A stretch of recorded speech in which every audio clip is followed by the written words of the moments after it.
Hello, everybody, and welcome to the Lab Rats Entertainment Podcast. My name is Ezra, and I'm joined by Ahmad and Sawyer, as always.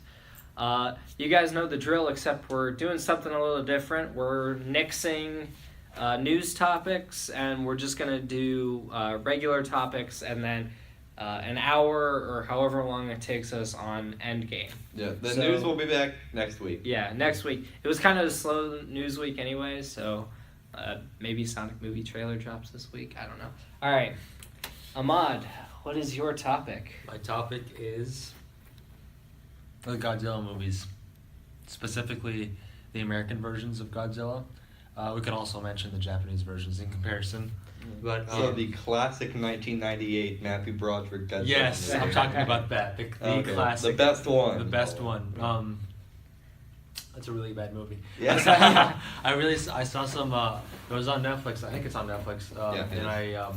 I just out of curiosity, I skipped through a lot of it and oh man, It's it's aged and it's bad. The most obvious thing being the special effects. It looks horrible. It looks I don't know how to explain it, but it just doesn't look real. Yeah. But and also the performances are just cheesy and not. It's a straight up 90s blockbuster cheesy action. It's exactly what you Yeah. expect that to be. I mean, I don't know. I feel like we should be talking about the original. I was just making a joke about the 98 one. Yeah, I feel like just out of respect, because you really can't it's doing kind of a disfavor. But the reason why I mentioned the American version, I want to talk about the American versions of Godzilla is because there's a new Godzilla film coming out called Godzilla, King of the Monsters. Yep. King of the Monsters, and it's in the same universe that the 2011 Godzilla was 2014 Godzilla and Kong Skull Island. So it's in the same universe as those two, Monsterverse. the Monsterverse. Which is a really bad name. That is Yeah. a really bad name. Apparently, there's supposed to be a Godzilla King Kong throwdown Comes out next year. next year. Mm-hmm. I will go. I don't like giant monster films. I will go see that one. I mean, that's a movie of Godzilla versus Yeah. King Kong. Sign me Yeah. up. Yeah. I It's don't know. these guys have been waiting to clash since They they've been technically waiting for did their unofficially rematch. in the 60s. Yeah, they but, need yeah. their rematch. It's been almost. It will have been. Wait, no.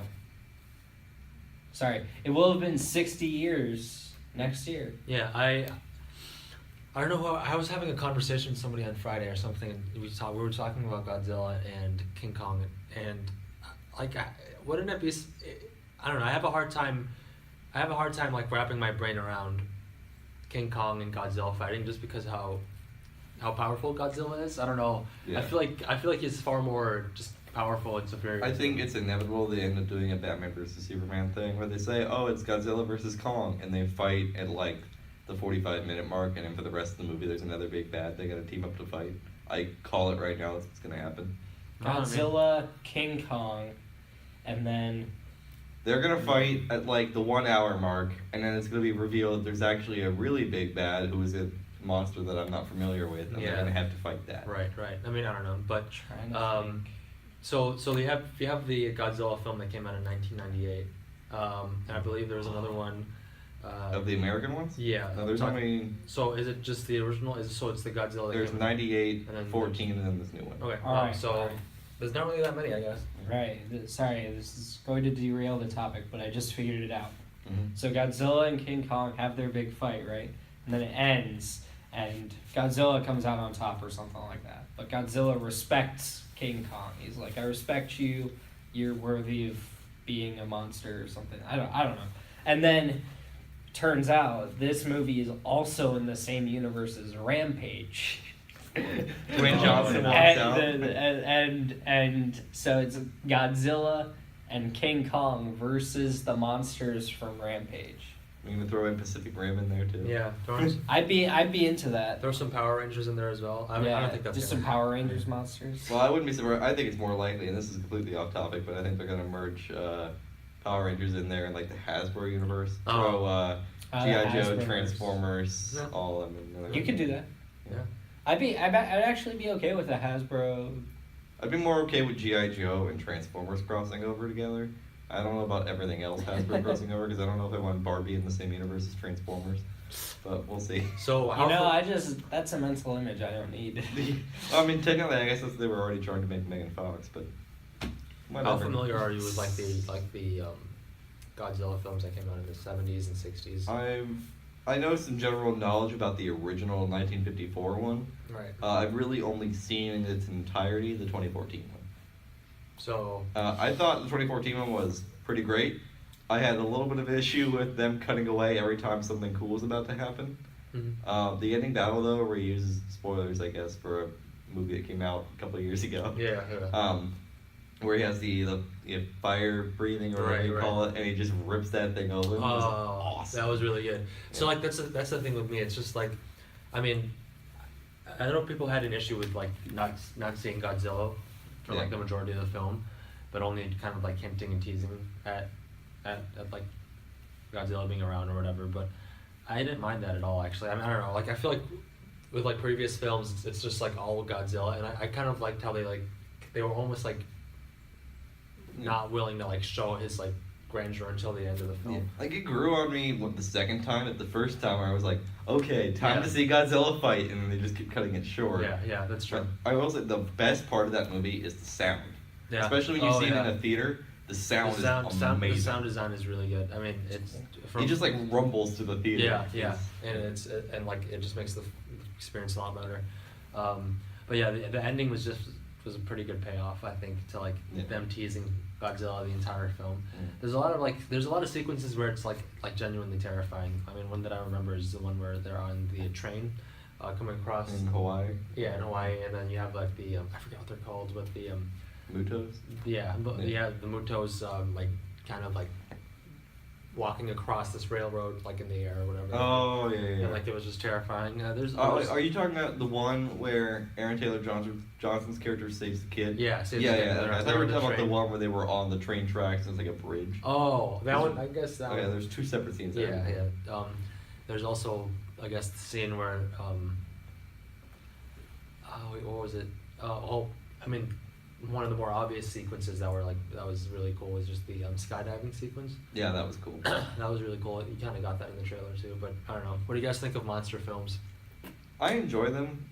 I don't go nuts for them. Like typically, I'll watch them once, maybe twice if I like them, and then probably not watch them again.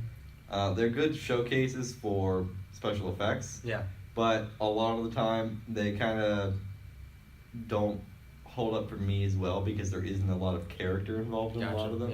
Yeah. Like, I didn't care about any human character in Godzilla 2014 at all. It's really hard to, like, I feel like it's just like you have a lot of people that show up to the theater wanting to just see Godzilla smash things. Like, I'd be much more inclined to just see an 85-minute Godzilla versus Monsters movie with minimal dialogue than a 2-hour, 10-minute movie with a bunch of human characters I don't care about. Yeah, that's true. That's true. And I haven't seen Godzilla, like the 2014 film, in a while, but I guess, like looking back, I just liked how they had a different kind of take on it rather than just like getting right into it. It was kind of more subtle and more about the characters. But then again, like, I don't know, films like Godzilla and even Pacific Rim, like, it's just awesome. You know, you have the character development on the sides, but you really show up to the movies to see. And what I liked about Pacific Rim was they gave you that character development in the middle, I guess towards the beginning and the middle, and they build up to these fights, but they use the fights to enhance the characters. Yeah, right. Whereas the Godzilla movies and a lot of other monster movies don't typically do that. The human characters are just an excuse for getting the next plot points for more characters to fight. Well, the part of the problem is that Godzilla and like a lot of other the other like famous monsters, part of the problem is they were never conceptualized to really have any character. It's just like they're sort of like a walking force of nature, basically. Originally in the 54 one, Godzilla was supposed to be a metaphor for atomic bombs. Yeah, pretty much. And he's like literally, like he's just like this like nuclear mutation, and it's like, and like, that's fine. But what happens is, you don't really care about what's going on. You're just sort of watching for the cool VFX in a lot of ways, and that's fine, but it like what would help for me is like whenever I like hear about it, I haven't really watched a single Godzilla film, I don't think. And whenever I hear about a Godzilla film, I don't know why I'm supposed to care, because there's nothing about Godzilla himself that I am drawn to. Like, if I felt like his quote unquote origin story, or like his like background, or his like if he was fighting for something, then I would be more interested. But I don't have any reason other than he's gonna rise out of the ocean and then destroy some stuff. Yeah. I don't have any other reason to see the movie, and that's not enough to get me there. Yeah. Right. I mean, that's understandable. Yeah. So, Ahmad, I do have questions for you. Have you seen a lot of the Japanese ones, I assume? Yeah, kind of. I mean, I have, like, as a kid, I used to watch a lot of them, Yeah. but they're not as like fresh in my mind. Yeah. I was just gonna ask, are they? I don't know if you know this or remember them, but are they more targeted towards kids than these American ones are? Because these American ones seem to be much more geared towards Adults. teenagers and adults. Yeah. And I a lot of the time, at least what I see, is kids seem to be more inclined, at least in Japan, towards liking Godzilla than adults are. Right. I mean, yeah, that's true. I mean, there's like, I think the one that came out in like 1945. Obviously, it was more. I mean, it was supposed to be more of like this. Like Was more it 45 general. or 54? I don't remember what it came out. It might have been 54. Okay. But I gotta look it up as soon as I can. I think it was 54. Yeah, 1954, and like I think that was more catered towards like general maybe audiences, but like as sort of like Godzilla, you know, as they kept making films for Godzilla, like the I think the audience age kind of went down. I think, Yeah. especially in the 60s and 70s, where it was a little bit more like cheesy, I guess. Well, And- everything kind of got like that. Yeah, pretty much. And then you have like Son of Godzilla, which like was. It looked like it was a kids movie pretty much, but yeah. I am interested in seeing they have a like 3-part anime of Godzilla on Netflix now. Oh, wow. I don't know. It's called like Planet of the Monsters or something. It looks cool. Yeah. Yeah. I'll I'm probably check it out. interested in seeing that. That'd be yeah. interesting. Yeah. Yeah. Maybe we'll make that a book club Yeah. Yeah. thing. I think there's 3 parts and I think each one's like an hour. So Oh, It's not bad. yeah. Yeah. Ahmad, are you satisfied? You want to talk about anything else with Godzilla? You could move on. All right. Move on. Yeah. The viewers are gonna get so tired. They're gonna get so tired of this. Yeah. I find it hilarious, so I'm gonna keep doing it. So Metal Gear update for me. I watched Snake Eater, which is 3, and then I watched 4 because I'm committed to the release order thing. Yeah. And Ahmad is shaking his head. Yeah, I can't believe. I thought you were joking about. So I think. Ahmad's like, please just get it rolling. So Ahmad, I think you'll find it interesting that it's got a lot of like Cold War spy movie. In the 3rd one. Yeah, the Snake Eater has like some really interesting, like, it definitely feels like a Cold War era story. Like, It's basically film. a James Bond movie. Yeah, It's really it comes off. Yeah, and I think that might have been what I liked least about it. Actually, Is it being was a Bond movie? yeah, because like I have an issue with the conception of James Bond as a character. Like I don't like the mantra of men want to be like him and women want to be with him. I think is the I've never my liked favorite characters. I've never. To be fair, I don't think I've ever watched a Bond film in its entirety. Like I've seen stuff from Bond films, but I think like what you're saying there is right to an extent Yeah. with some of the older ones. yeah. They've ever since about like Timothy Dalton's era. Yeah. They've changed. Yeah, it. I really want to watch Casino Royale at some point, just because like it looks like an expertly crafted film. But Yeah. but in any case, I didn't really like that about Snake Eater as much. Like I thought the romance felt weirdly forced, as much as like I I thought it worked, and I liked it, as a payoff for what they revealed in 4, but I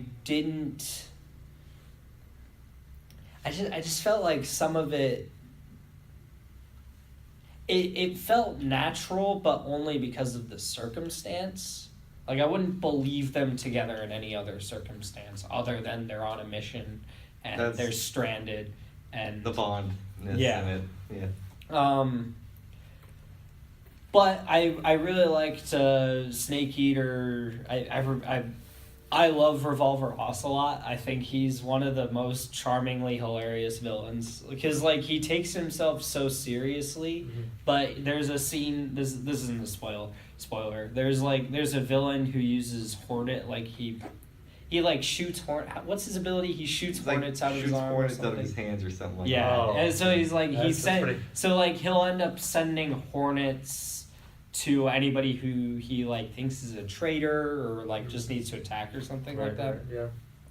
So what Revolver Ocelot does, because he's getting attacked by Hornets, I don't even remember why, but he's getting attacked by Hornets, and so what he does is he has these 2 guns and he starts twirling them over and over, and he starts swatting the Hornets. Which implies that Ocelot can twirl them so fast that they have enough velocity to swat these bombs out of the air. It's one of the funniest scenes I've ever watched. And there are others, and then there are other scenes where Revolver Ocelot just spends like 3 minutes at a time just twirling his guns. I still love the "you're pretty good." Yeah, well, and Snake tells him, like, you should get a revolver. Well, he's like, yeah, you're not really cut out for an automatic. That's more of a revolver technique. Yeah. But you're pretty good. And then Revolver Ocelot just keeps saying it to him over and over. Just wait until you see the payoff for that in 5. I think I've seen the payoff for that. You probably have. And Revolver Ocelot also does this thing where he goes. He makes this like he has 2 guns. He makes 2 finger guns in both hands. He just like points them. And he points. He points them like you've seen people like he'll go like this like hey. Like he does that, but he'll like be leaving a room and he goes. He'll take 2 hands and go. It's one of the. So in any case, I loved Revolver Ocelot. I really liked the end credits reveal for him at the end. I won't spoil it because Ahmad, you're going to love Revolver Ocelot, and when you find out what you will like Ocelot. I legitimately think you'd love Revolver Ocelot, yeah. and the reveal for him at the end of 3 is actually pretty cool. So thumbs up. 4. So here's basically my experience with 4, is there were the opening shots of there's like an opening shot of like a Middle Eastern like desert area, and like you see like these destroyed homes and like war shit, like war trucks and stuff like that. And I immediately, when I saw that, in the Snake voice, I was like, "War never changes." And then Snake goes, "War has changed." And I was like, "What's going on?" So what I didn't like about 3 was I think what's amazing about Metal Gear is it somehow pulls off just being a conspiracy theory. And like that's what I really liked about 2. It's sort of like part of why I liked 1 was that like the conspiracy theory and the main storyline were intertwined enough that it felt like it was a fun conspiracy while the James Bond sort of story was happening. And 4 brought that back in full force. And it's like you've got conspiracy theories like the government is in league with Russia to get us to do X, Y, or Z, right? Like there are that level conspiracies, but then it's like, no, those people are being controlled by these people who are being controlled by these people. Oh, And then no. it turns out there was this splinter group of those people that was fighting against those people. But then it turned out those people orchestrated the whole thing. And then there's a level above that, and That it's doesn't like even really exist. exactly, and it's like Oh. at some point, at some level, I'm just trying to think. I think I understand what was going on, but I was like, I'm sorry, what? Yeah, like it's one of those series. Like even though if you like play them like me or watch them like Ezra, you go through Yeah. it like you need a refresher after you watch it because I understood Yeah. it when I was playing them, and now if I were to go up and somebody would say, "Explain Metal Gear Solid 4 to me," I would need to replay it again just to be able to do Yeah. that because it's been a little Yeah. while. Yeah. It's like four is a lot of fun, and it like the Psycho Mantis scene is awesome in Yeah. 4. And like, the interactions between the characters that we know Yeah. and love do give you a lot Yeah. of payoff, and they're really well done. Yeah, and I still stand by. I like Raiden more than Snake. I know that's heresy, but it's just like I think what happened for me was both versions of like Big Boss and Solid Snake. Like I like them as kind of like James Bond types in the sense that like I think they fulfill the hero, the like sort of brooding hero that has a really quirky voice Yeah. and like I feel like it's fun because Snake is so like he's so like archetypal that it's just like it like in 4 he's basically like the old grump hero. He's basically Logan in Logan. Yeah, Yeah. he's basically Logan before Logan. Man, you like Raiden? Like you like I think I like Raiden that makes more. Sense. That makes sense because you like Sasuke. Well, yeah, he likes. That's true. He likes Anime Boy. I do That's like honestly- anime With boy. long hair. That's Yeah. there's that, and I like I think I ended up feeling like I felt more emotional about his relationship with Rose than I did about Solid Snake's relationship with anybody. So he has multiple relationships. Well, it's not Well, it's necessarily well, romantic. he doesn't. He has Yeah. like one romantic relationship, and that's in the Twin Snakes, and it doesn't last. Yeah, and even then, it's kind of like, well.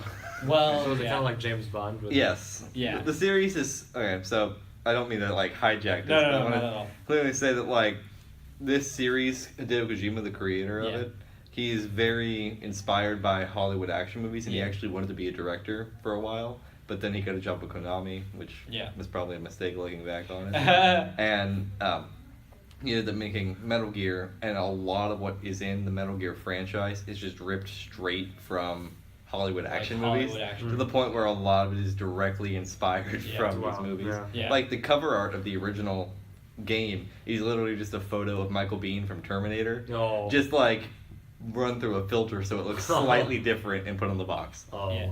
And Wow. it's like the so my favorite parts of FGS are the parts that feel like Kojima's trying to make a Hollywood action movie, but it turns into something a Japanese person would make. Yeah. So like That's basically Metal Gear. Is Yeah. Japan's take on Hollywood. well that's the best parts of Metal Gear. It's Yeah. when I think that Metal Gear is doing Hollywood well that I don't like it because I could be getting it better in Hollywood. Yeah.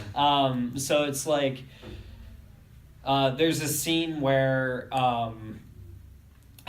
so there's a scene in the first one where one of the characters is he goes, it's just like one of my Japanese animes. Yeah. And it's like you would expect like what I think Kojima was thinking was that like what I'm gonna do is I'm gonna like the character in this circumstance, if it was a Hollywood movie, the character would be like, oh, it's like a comic book. And Yeah. so it would be, so it's like kind of related. It's kind of like that. It's like that style of like referencing a cultural phenomenon. But this character isn't Japanese. Yeah. He's basically what modern anime fans are kind of stereotyped as being is what this character is meant to yeah. be. Gotcha. And I think it's also interesting to note that Snake himself is basically just Snake Plissken from Escape from New York. That's pretty much, in terms of the way he was modeled, is what he's based on. So. Is that accurate?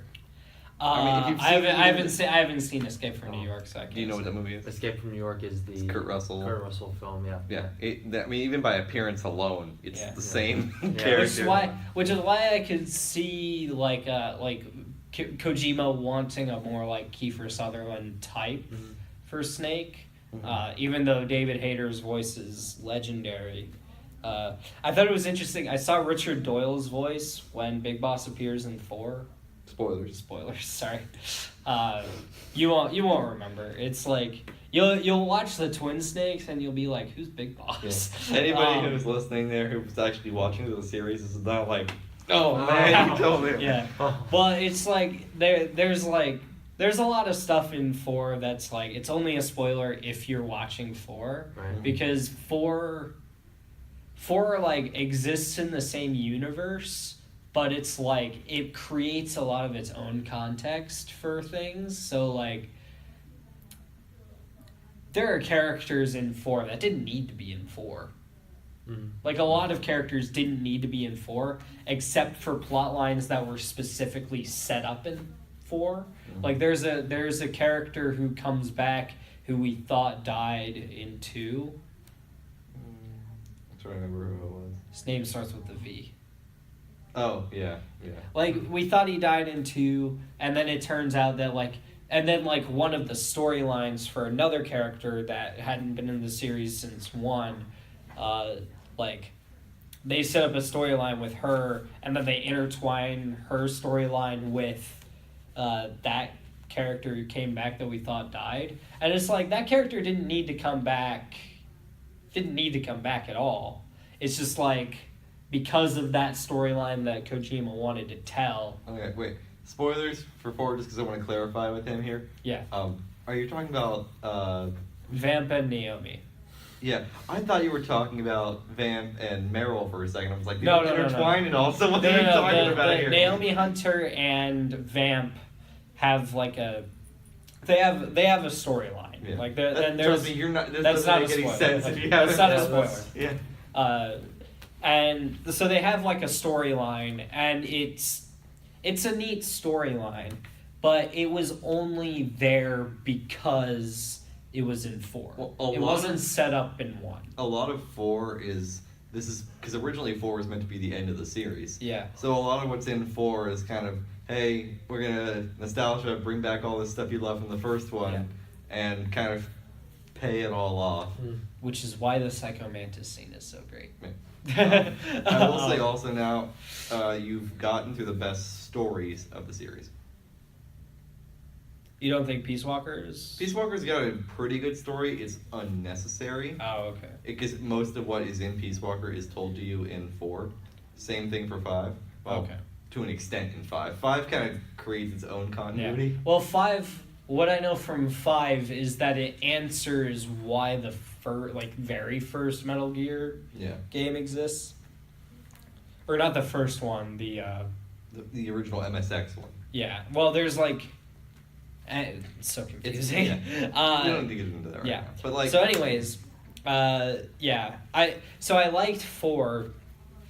It definitely felt like a greatest hits album. Yeah. It was like, yeah, we got Psycho Mantis back. We got Revolver Ocelot in some capacity. I will say, I didn't. He didn't twirl a gun. He did do the. You're pretty good. He did that, yeah, but he didn't twirl. He did that. And did but the hand thing.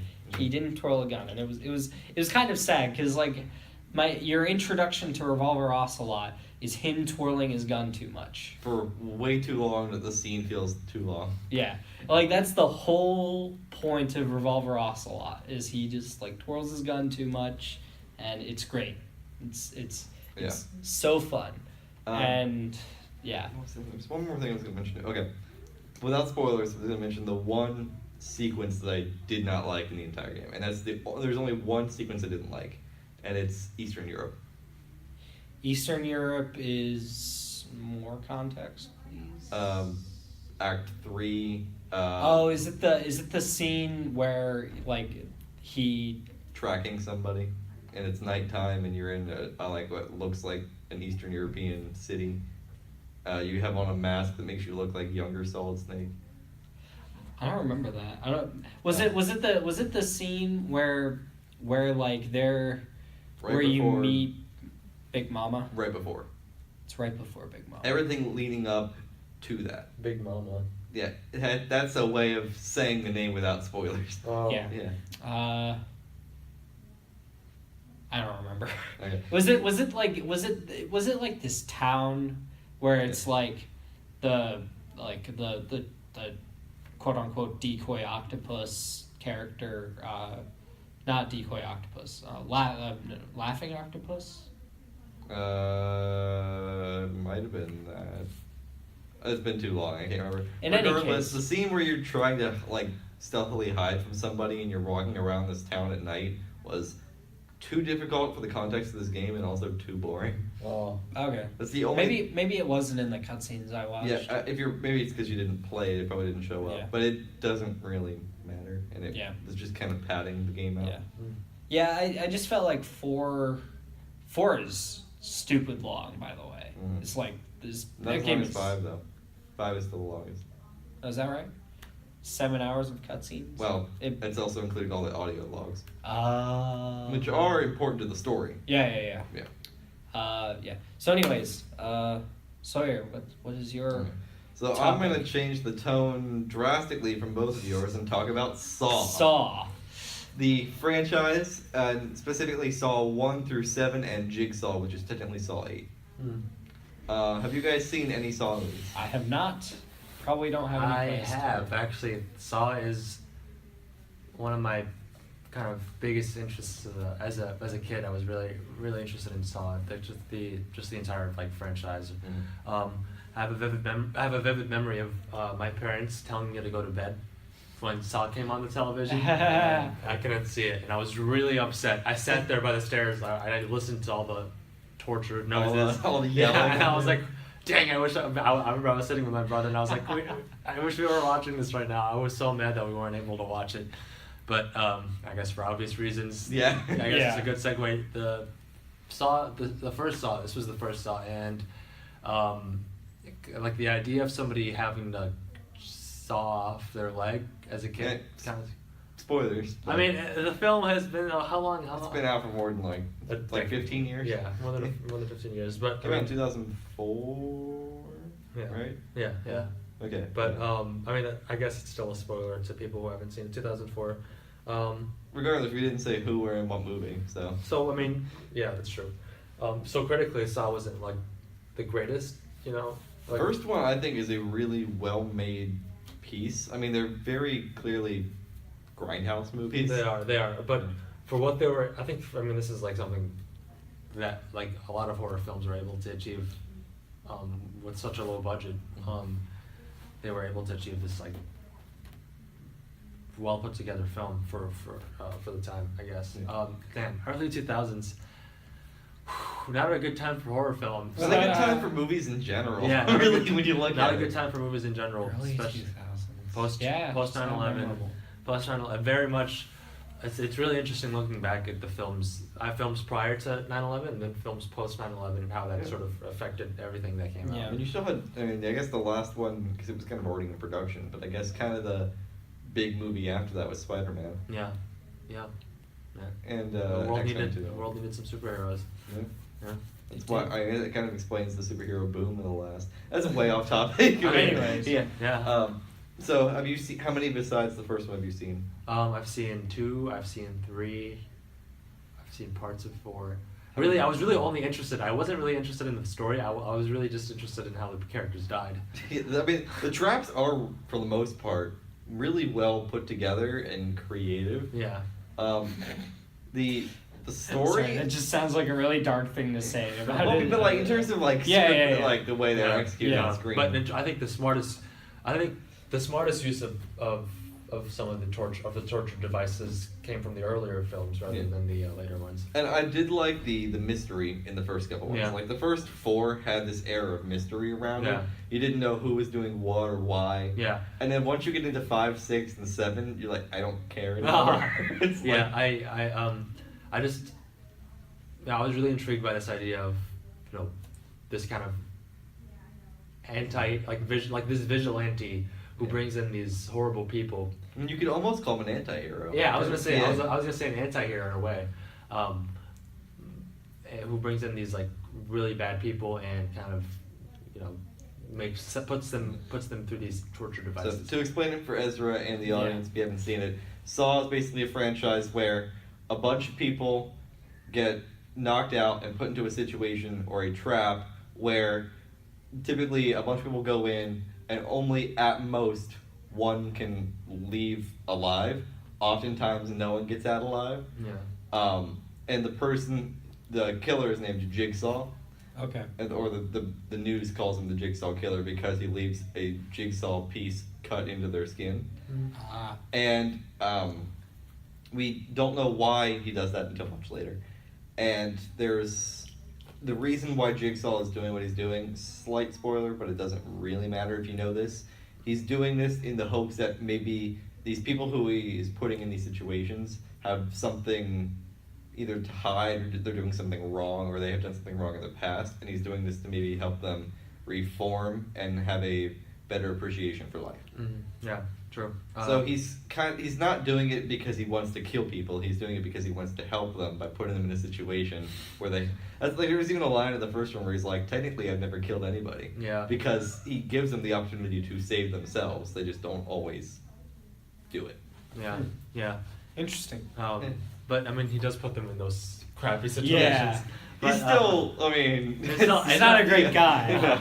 But it's having tortured these people like it's this. less like Freddy Krueger Yeah. than it is. I don't know, but growing up as a kid, I was just like movies like Saw and also Final Destination, situations that these characters were put into, and how would they play out. Like it was very just I don't know, it was very just like this kind of.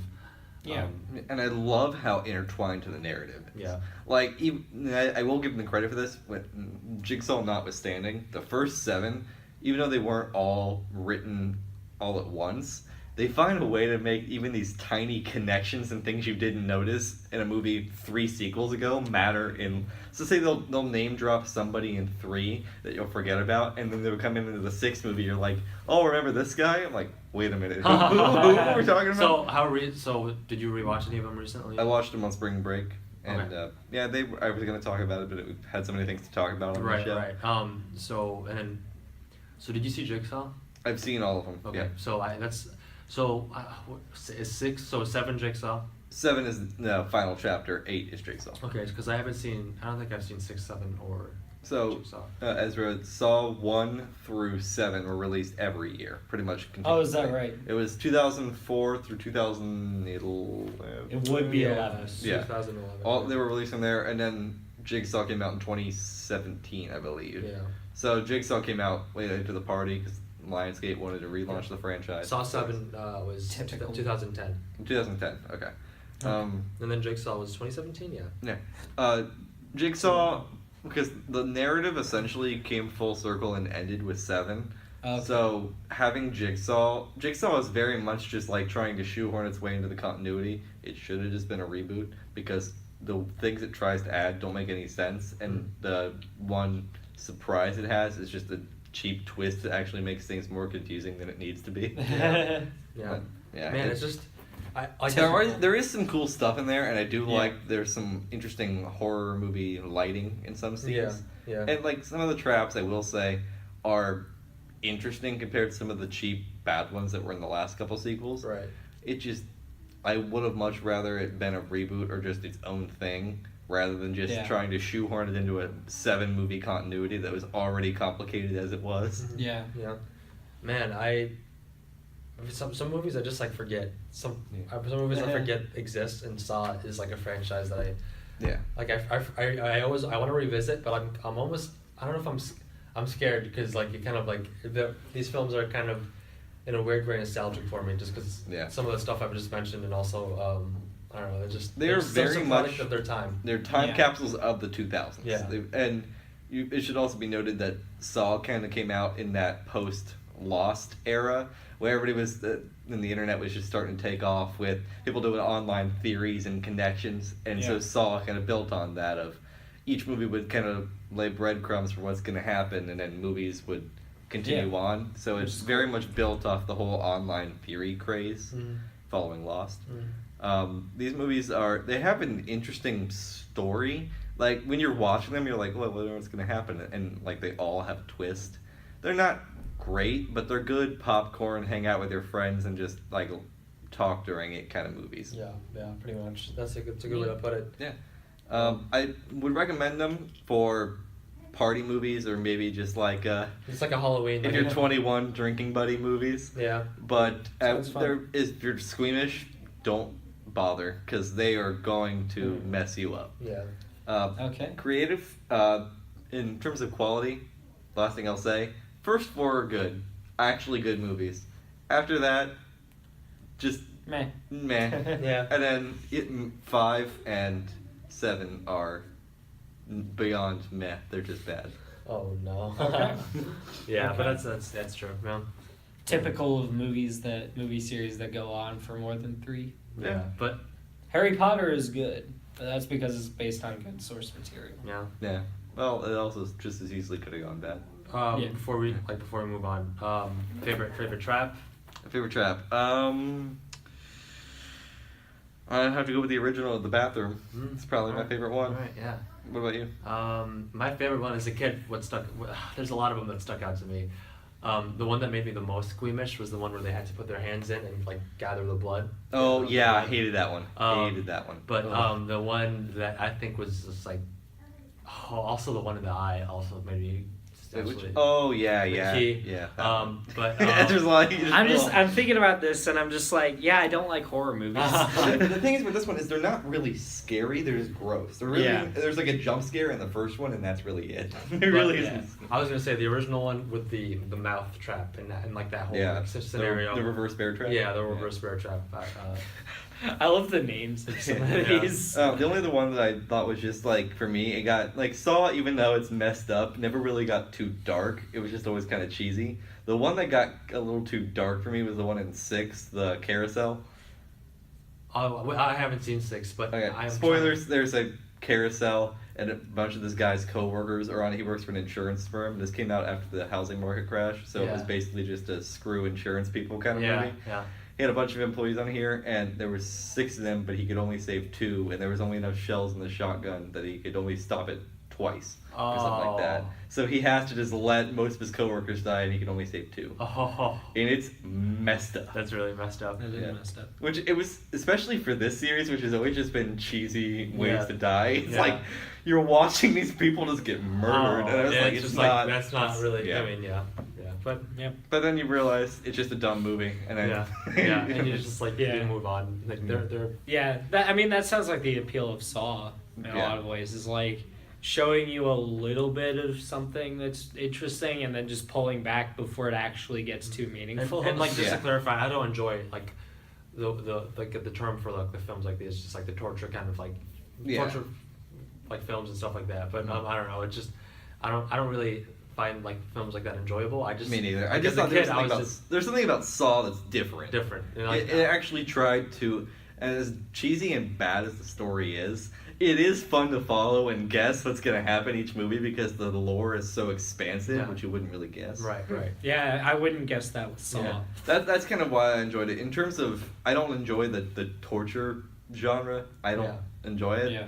But I think there's something about Saw that was just kind of appealing, especially in terms of like production design. They had Yeah. this really gritty feel to it. Aesthetic, yeah. Yeah. Interesting. I would like to talk. I mean, I would love to talk about Final Destination, like just early 2000s, just like kind of late. Yeah, the early 2000s horror films were very good ones were very few and far between. No.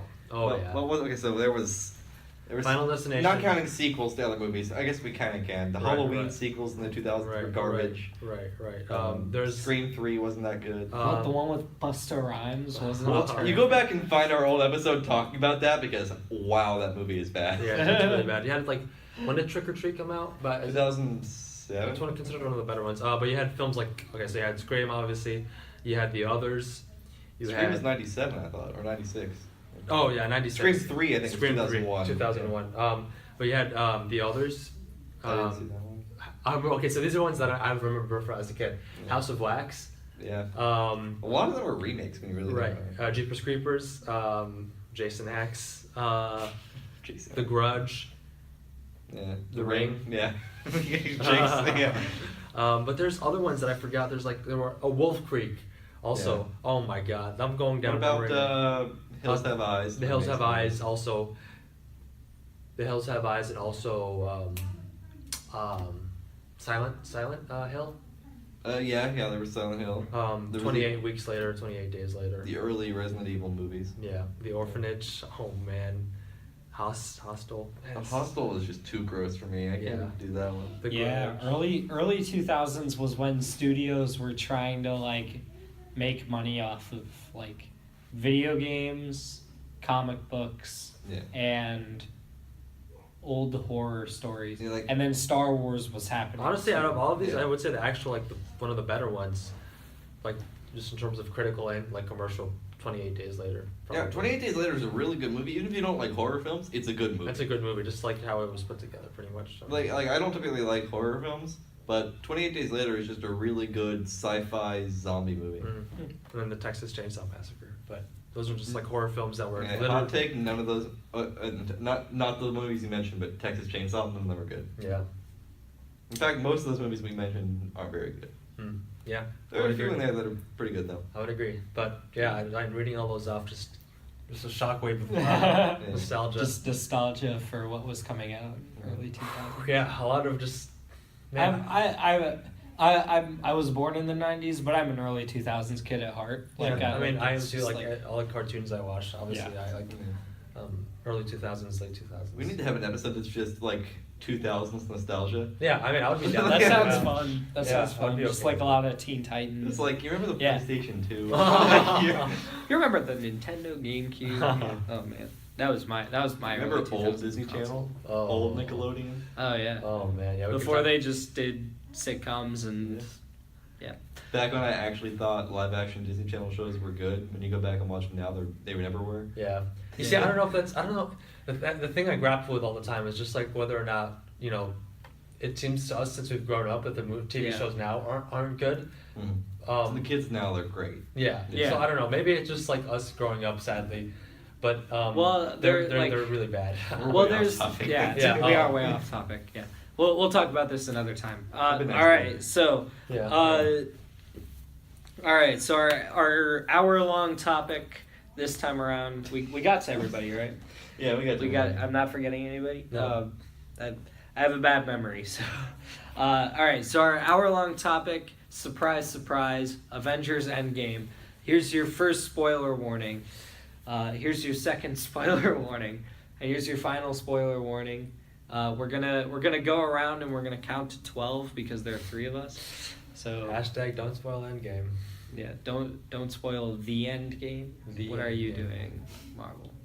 The Endgame. Yeah, I The refuse. Endgame. I refuse to say the end. Wait, isn't it? Well, The, they released a promo or something like that, Something where on it's their just a bunch of Instagram. it's just a bunch of the actors going, Yeah. "Don't spoil the end game," and it's Yeah. like it's not the end game, just end game. I think we've already Just taken the 12 end. seconds. Just Yeah, talking all about right. it, so we're good. Yeah, spoilers. Spoilers Spoilers. for Do you. not So we're get gonna the go. film We're spoiled. gonna go in chronological order in a second. But we're just gonna mention very Yeah. general thoughts. Generalized An thoughts. overview of the film itself. Yeah. Comments. Do you want to start off, Sawyer? Okay. Oh. So, at first, I'm gonna hate Sawyer. when I saw the movie, I was underwhelmed. There What? was stuff that I wanted that didn't happen. There were some complaints that I had. After sitting with it for a day, I really like it.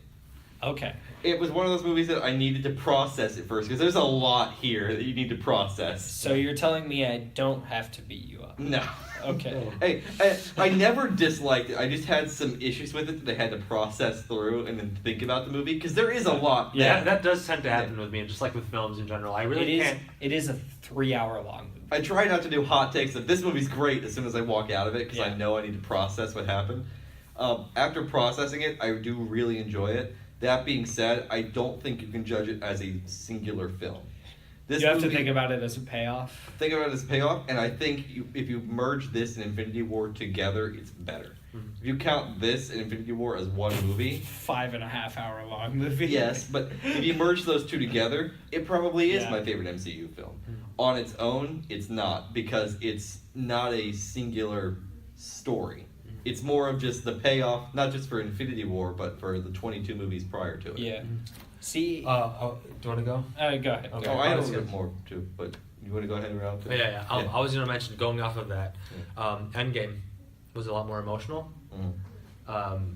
compared to Infinity War, where obviously it was mostly just building up to this event. Yeah. Endgame was definitely more so just having the characters who were leaving, having the characters be more fully realized, and also paying those characters off as well to the audience. Yeah. It was. I think the Endgame was definitely fan service, but the Russo brothers weren't afraid of taking risks when necessary. Yeah, I agree. And that definitely showed, I think. So I was happy about that. The biggest thing I was happy about was it wasn't a copy-paste Infinity War structure. They tried something different. Okay. And Sawyer has some stuff to Okay. say about that. Oh man. But I mean, man. what I'm trying to say is they're two different be films some that fights. work well together, is what I'm trying to say. I was not expecting to have some disagreement on this Alright. on Hey, this podcast. Don't get me wrong, I love the movie. I just had some issues with it that needed to be addressed. Yeah. I still think the movie's great, and I had a fantastic time watching it. I want to clarify that people don't just review bomb or I guess just start yelling at me on Twitter. Alright. Ezra, your So my overview thoughts are, I've seen fan service done wrong before, and this was not it. Justice League. Justice League wasn't even fan service was the problem, though. It felt like it was trying to be fan service, but it just wasn't. I was wearing my Justice League shirt during the screening. Oof. I remember that. No, See? I wasn't. I was Oh, you John. weren't? I was Sorry, I don't remember anybody's shirts. The only I know. shirt I remember is Caleb's. Everybody had More the Than a Fan. More Than a Fan.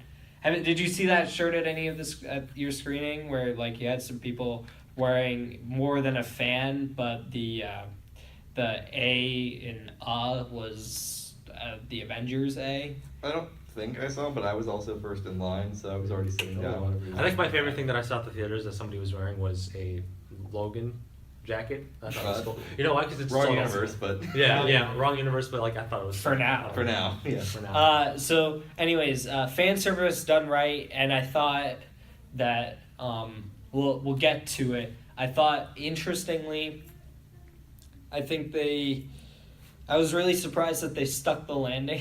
You too. I was loved expecting- you and Caleb's reaction, by the way. Throughout the film, I just loved all of you're just it's just you can go ahead. I'm sorry I cut you off, but and then I was really impressed at how well they shifted Thanos from villain or from protagonist to clear villain, and how much more threatening as a villain he felt in this movie. Mhm. Yeah. So should we start? Yeah, Going I into think the film? so. This is where we are going to spoil the entire Yeah. A to B. We'll go into detail So I have plot some stuff to say on this But could we, on we this have, movie. We have to let's just try to start from the very beginning. Yeah. And work Okay. Yeah. Opening scene is great. I love the cold open. Okay. All right. The All right. cold, So the cold open, the Hawkeye cold open is terrific. I mean, it was If expected. Yeah. Right. Yeah, yeah. Just you get to see. I thought it was cool that we get to see his daughter. Yeah. Kind of shoot that bullseye. It's just all right. He even calls her. There- He calls that- her Hawkeye, I believe, or something. That's a setup for the TV show. Which Yeah. I will say also that this movie did a great job of, despite some scenes being more blatant than others, it focused much more on send-offs than setups Yeah. for the future. Yeah, that's Yeah. With a few exceptions With of a very very- clear setups. I think there are only two that are obvious, Yeah. which is this one and then a later one. Wait, which later one are we talking? Because I Well, think we'll- there's two. We'll get to it. Okay. We'll talk. We'll talk. But, we'll get there. But we all knew that it was coming. They show the whole happy family thing, and then Yeah. mayonnaise and hot dogs don't go together, and then Yeah, I thought like that scene really did a good job of helping me understand like how Hawkeye is a dad, and like you see it in Ultron, but you never see it after that, and so like it's Because he really didn't appear after that. Yeah. Except for He like was briefly in Civil War. yeah he was in Civil War. That's the thing about like I'm gonna get to this later on as well in the discussion. But Yeah. Hawkeye and Black Widow, two characters who Oh, we'll get into Yeah. that. Yeah. We'll Trust get me. into that. Yeah. Yeah. We got a lot to unpack. So- It's gotta So, slowly- yeah, the cold open is great. I think so they do the cold open and then they do another cold open because like they, Well, it's that scene with Hawkeye, then the Marvel Studios logo, cold open, and then the title card. I think There was some- I there was thought the some Marvel stuff- Studios logo was This was after, so it's interesting. So Really? they don't, yeah. So the whole like they talk about, they literally have the entire sequence of them going to, they're talking about how to get Thanos and stuff like that, and then Captain Marvel goes Oh, like, let's yeah, go get yeah, the son of a bee. Yeah. And then they go over to Thanos's, Yeah. whatever world he's there's in. a little bit more before that though But because then we find Tony Stark Oh, and that's right. Nebula hanging out Yeah. on the ship. That's one of the best scenes in the movie. It is. It's I cool. agree with Well, there's a lot of really good scenes. That I like that scene. Yeah, because- I don't know if I agree with that being the In terms of character, I think it's one of the Yeah, best. it is. I think so. Because Maybe. Firstly you have Nebula, who Yeah. who really in previous films I really didn't find her as attractive as a character, Interesting. as interesting as a character. But with this scene, what really gets highlighted here is how Nebula is such growing up under Thanos' kind of regime. Yeah. She really is like. She strives for perfection, and we get that with like the whole Yeah. football, like paper It's great. football thing, which Yeah. is like she I think she mentions in previous films she's like for every time she did something wrong, her Thanos would make her part of her like a machine or something, Yeah. and Guardians or something, and that really just highlights Sort of that. established part of her character. So like we get more development for Nebula, which I I found was was really genuinely surprised how much of an important role she was in this movie. Oh yeah, Yeah, I did not They expect gave her that. a it's really like this. She probably had equal, or maybe less than equal, but like close to equal screen time that Gamora had yeah. in Yeah. Infinity Gamora, War. oh yeah, that's definitely. I thought they did a great job of giving her character development. Like she went Yeah. from just being generic bad guy in Guardians to being a legit character in this movie. Yeah, and a legit character in 2, and now And a this legit one. character. you had an in easier this time kind of one, feeling bad for the character as well. Yeah. Yeah. So we can move on to Tony Stark.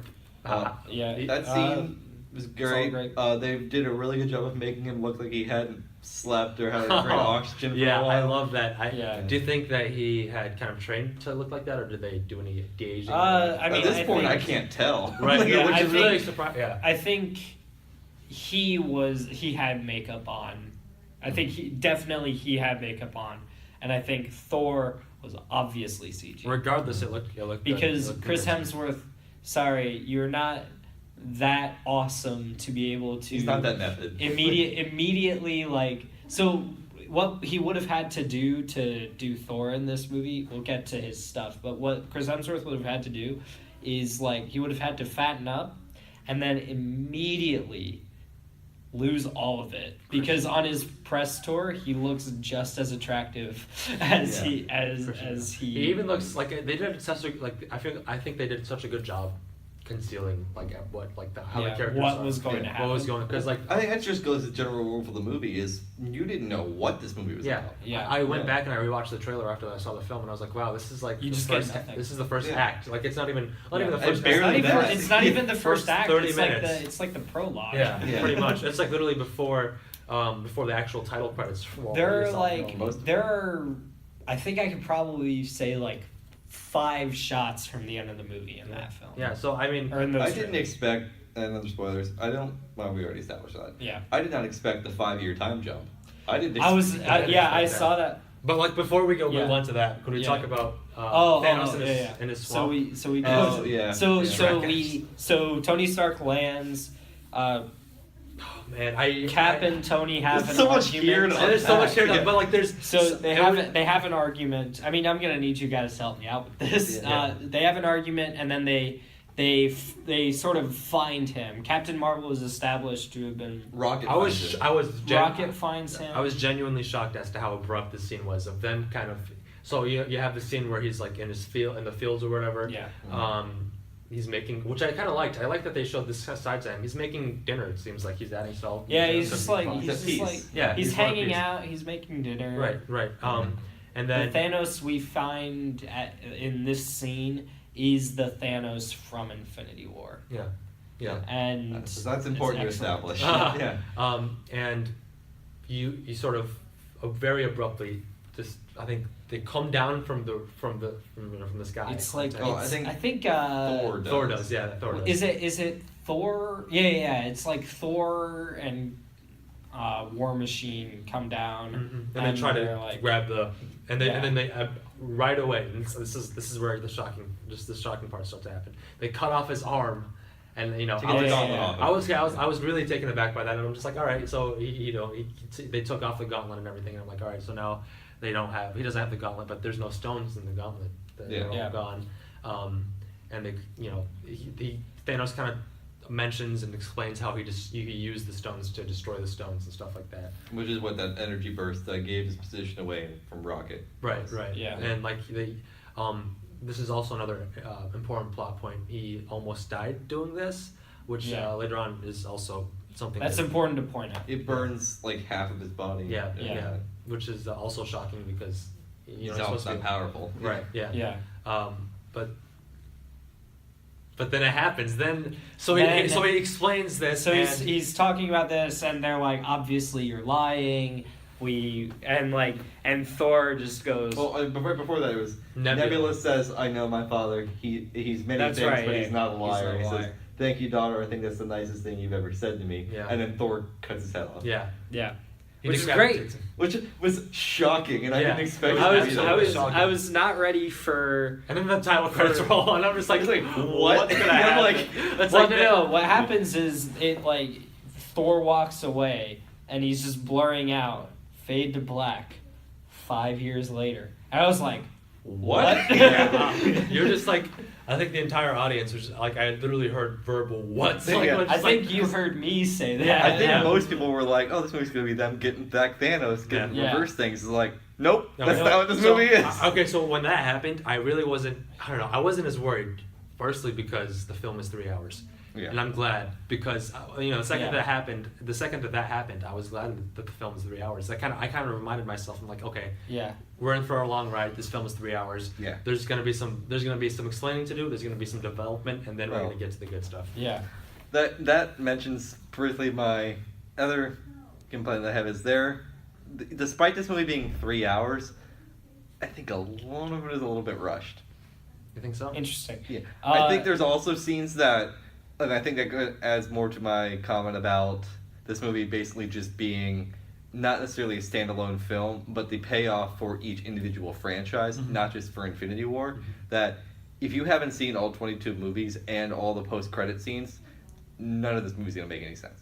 Because they don't explain how Captain Marvel got here. They don't explain how she knows everybody this well. They don't explain why, even though I already know because I saw the movie, they don't explain why Ant-Man was in the quantum realm in the first place. Yeah. Dude, you're absolutely right. I mean, that's like the really obvious. Just like if you're not familiar with anything, and you watch Endgame, I mean, in the future, like Infinity War and Endgame are gonna have to be 2 films that are watched back to back. If you haven't seen the rest of the Marvel. Well, films. and you're gonna need the end credit scenes for Captain Marvel and Ant-Man and the Wasp. That's true. You need both of those. You- You at least need to see Especially Captain Ant-Man. Marvel and Ant-Man before you see because these you get the two whole scene in the van and with the Yeah. and Which would not make any sense if you hadn't seen that. Yeah. And the other thing, the most jarring thing was like, at least I already knew that from Ant-Man and the Wasp because it gave him an entrance too, but you don't know like why does this guy know about the quantum realm? Who is this guy? We don't know that. Yeah. And then with Captain Marvel, now I know the end credit scene was her in Captain Marvel was the pager that they had gotten. Yeah. And then her asking where's Fury, and this movie picks up 5 years later, and they just know each other now. And question is like, how long was she on Earth? Who does she know? How well does she know them? She clearly didn't know Tony Stark, but by the point that Tony got there, she already knew the others a little bit well. So how did that? Like, it doesn't make any. The timeline doesn't exactly match up. Yeah. Which is another issue I had with this movie was the time doesn't make any sense. So, all right. So what happens is they have a 5-year time jump. We get a great scene where Cap is leading like a kind of AA type meeting. You get the But you it's- get I think you get It's a you get the writer Anthony One of the Russo. directors. one of the directors. I think it's Anthony. Is it Anthony or is it Joe? One of the two directors. I is don't in remember the which scene. one is Anthony and which one is Joe. Yeah. But one of the directors, and he's talking about how like he went on a date and then like his date started crying and then he started crying because of the whole 5-year skip and like nobody's really gotten over it yet. And Cap gives this speech about it's really important that we move on and keep living because even though he can't. even though he can't. Yeah. And so we get that, and then we cut to Black Widow.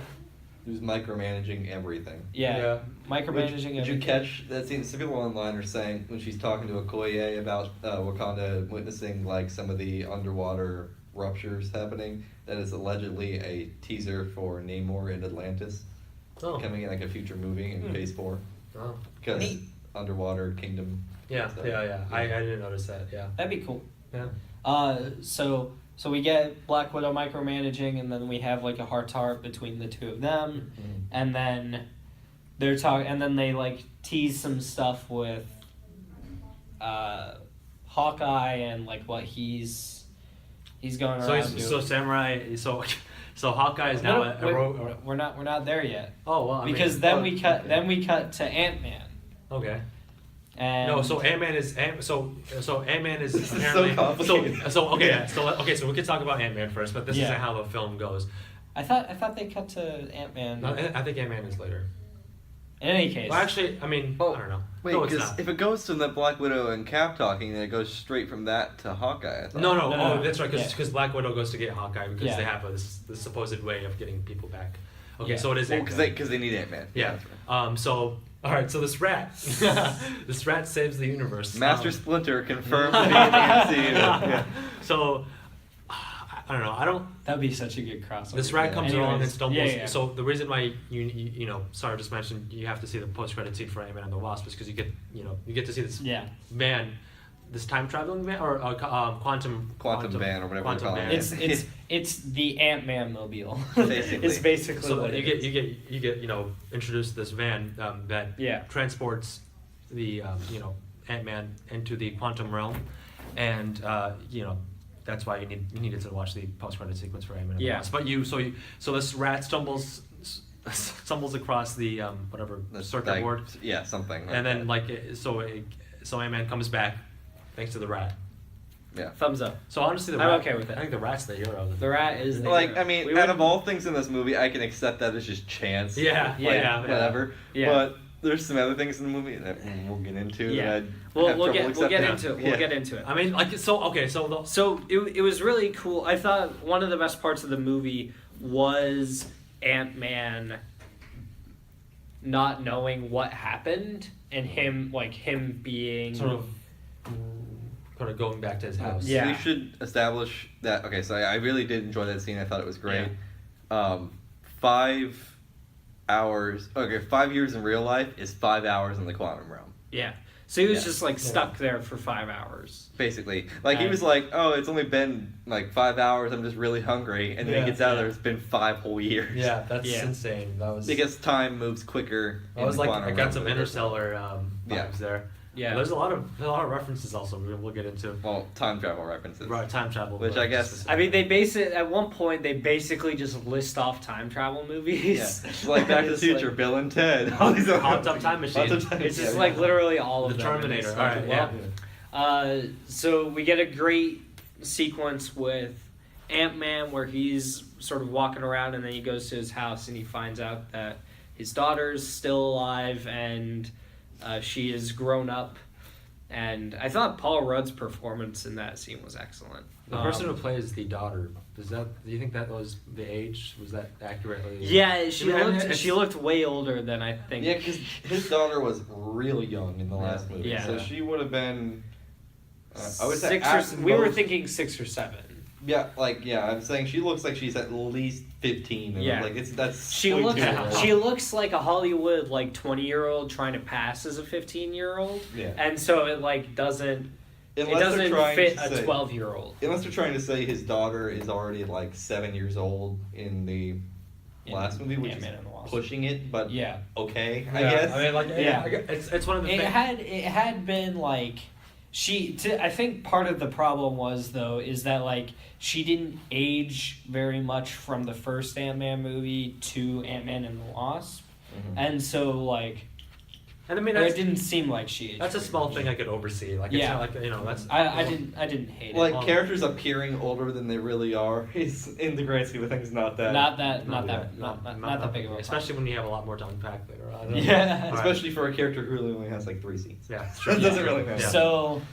So we get a really great scene with Ant-Man and his daughter, and then I think so then he goes back He goes back to the Avengers. to the Avengers quarters. In Is upstate there, New York. is there anything else before that? I mean, we don't have to go exactly scene for scene. We Yeah. can just talk about what we want to see. Yeah, and so like he goes back and and there- and then they have the whole thing, the discussion, and how stupid that Yeah. he mentions that whole time travel thing. And, I forget. and- How does he, right. And then they talk about how he meets up with Cap and Black Widow, and they're talking about it, and like they're like maybe it's a possibility, and then they go to Tony's place. Oh, and His, so- okay, and Where it's his, like, revealed that cabin Tony and- has a daughter. has a daughter. He has a Yeah. daughter, which was obviously mentioned in Infinity War, naming her Morgan.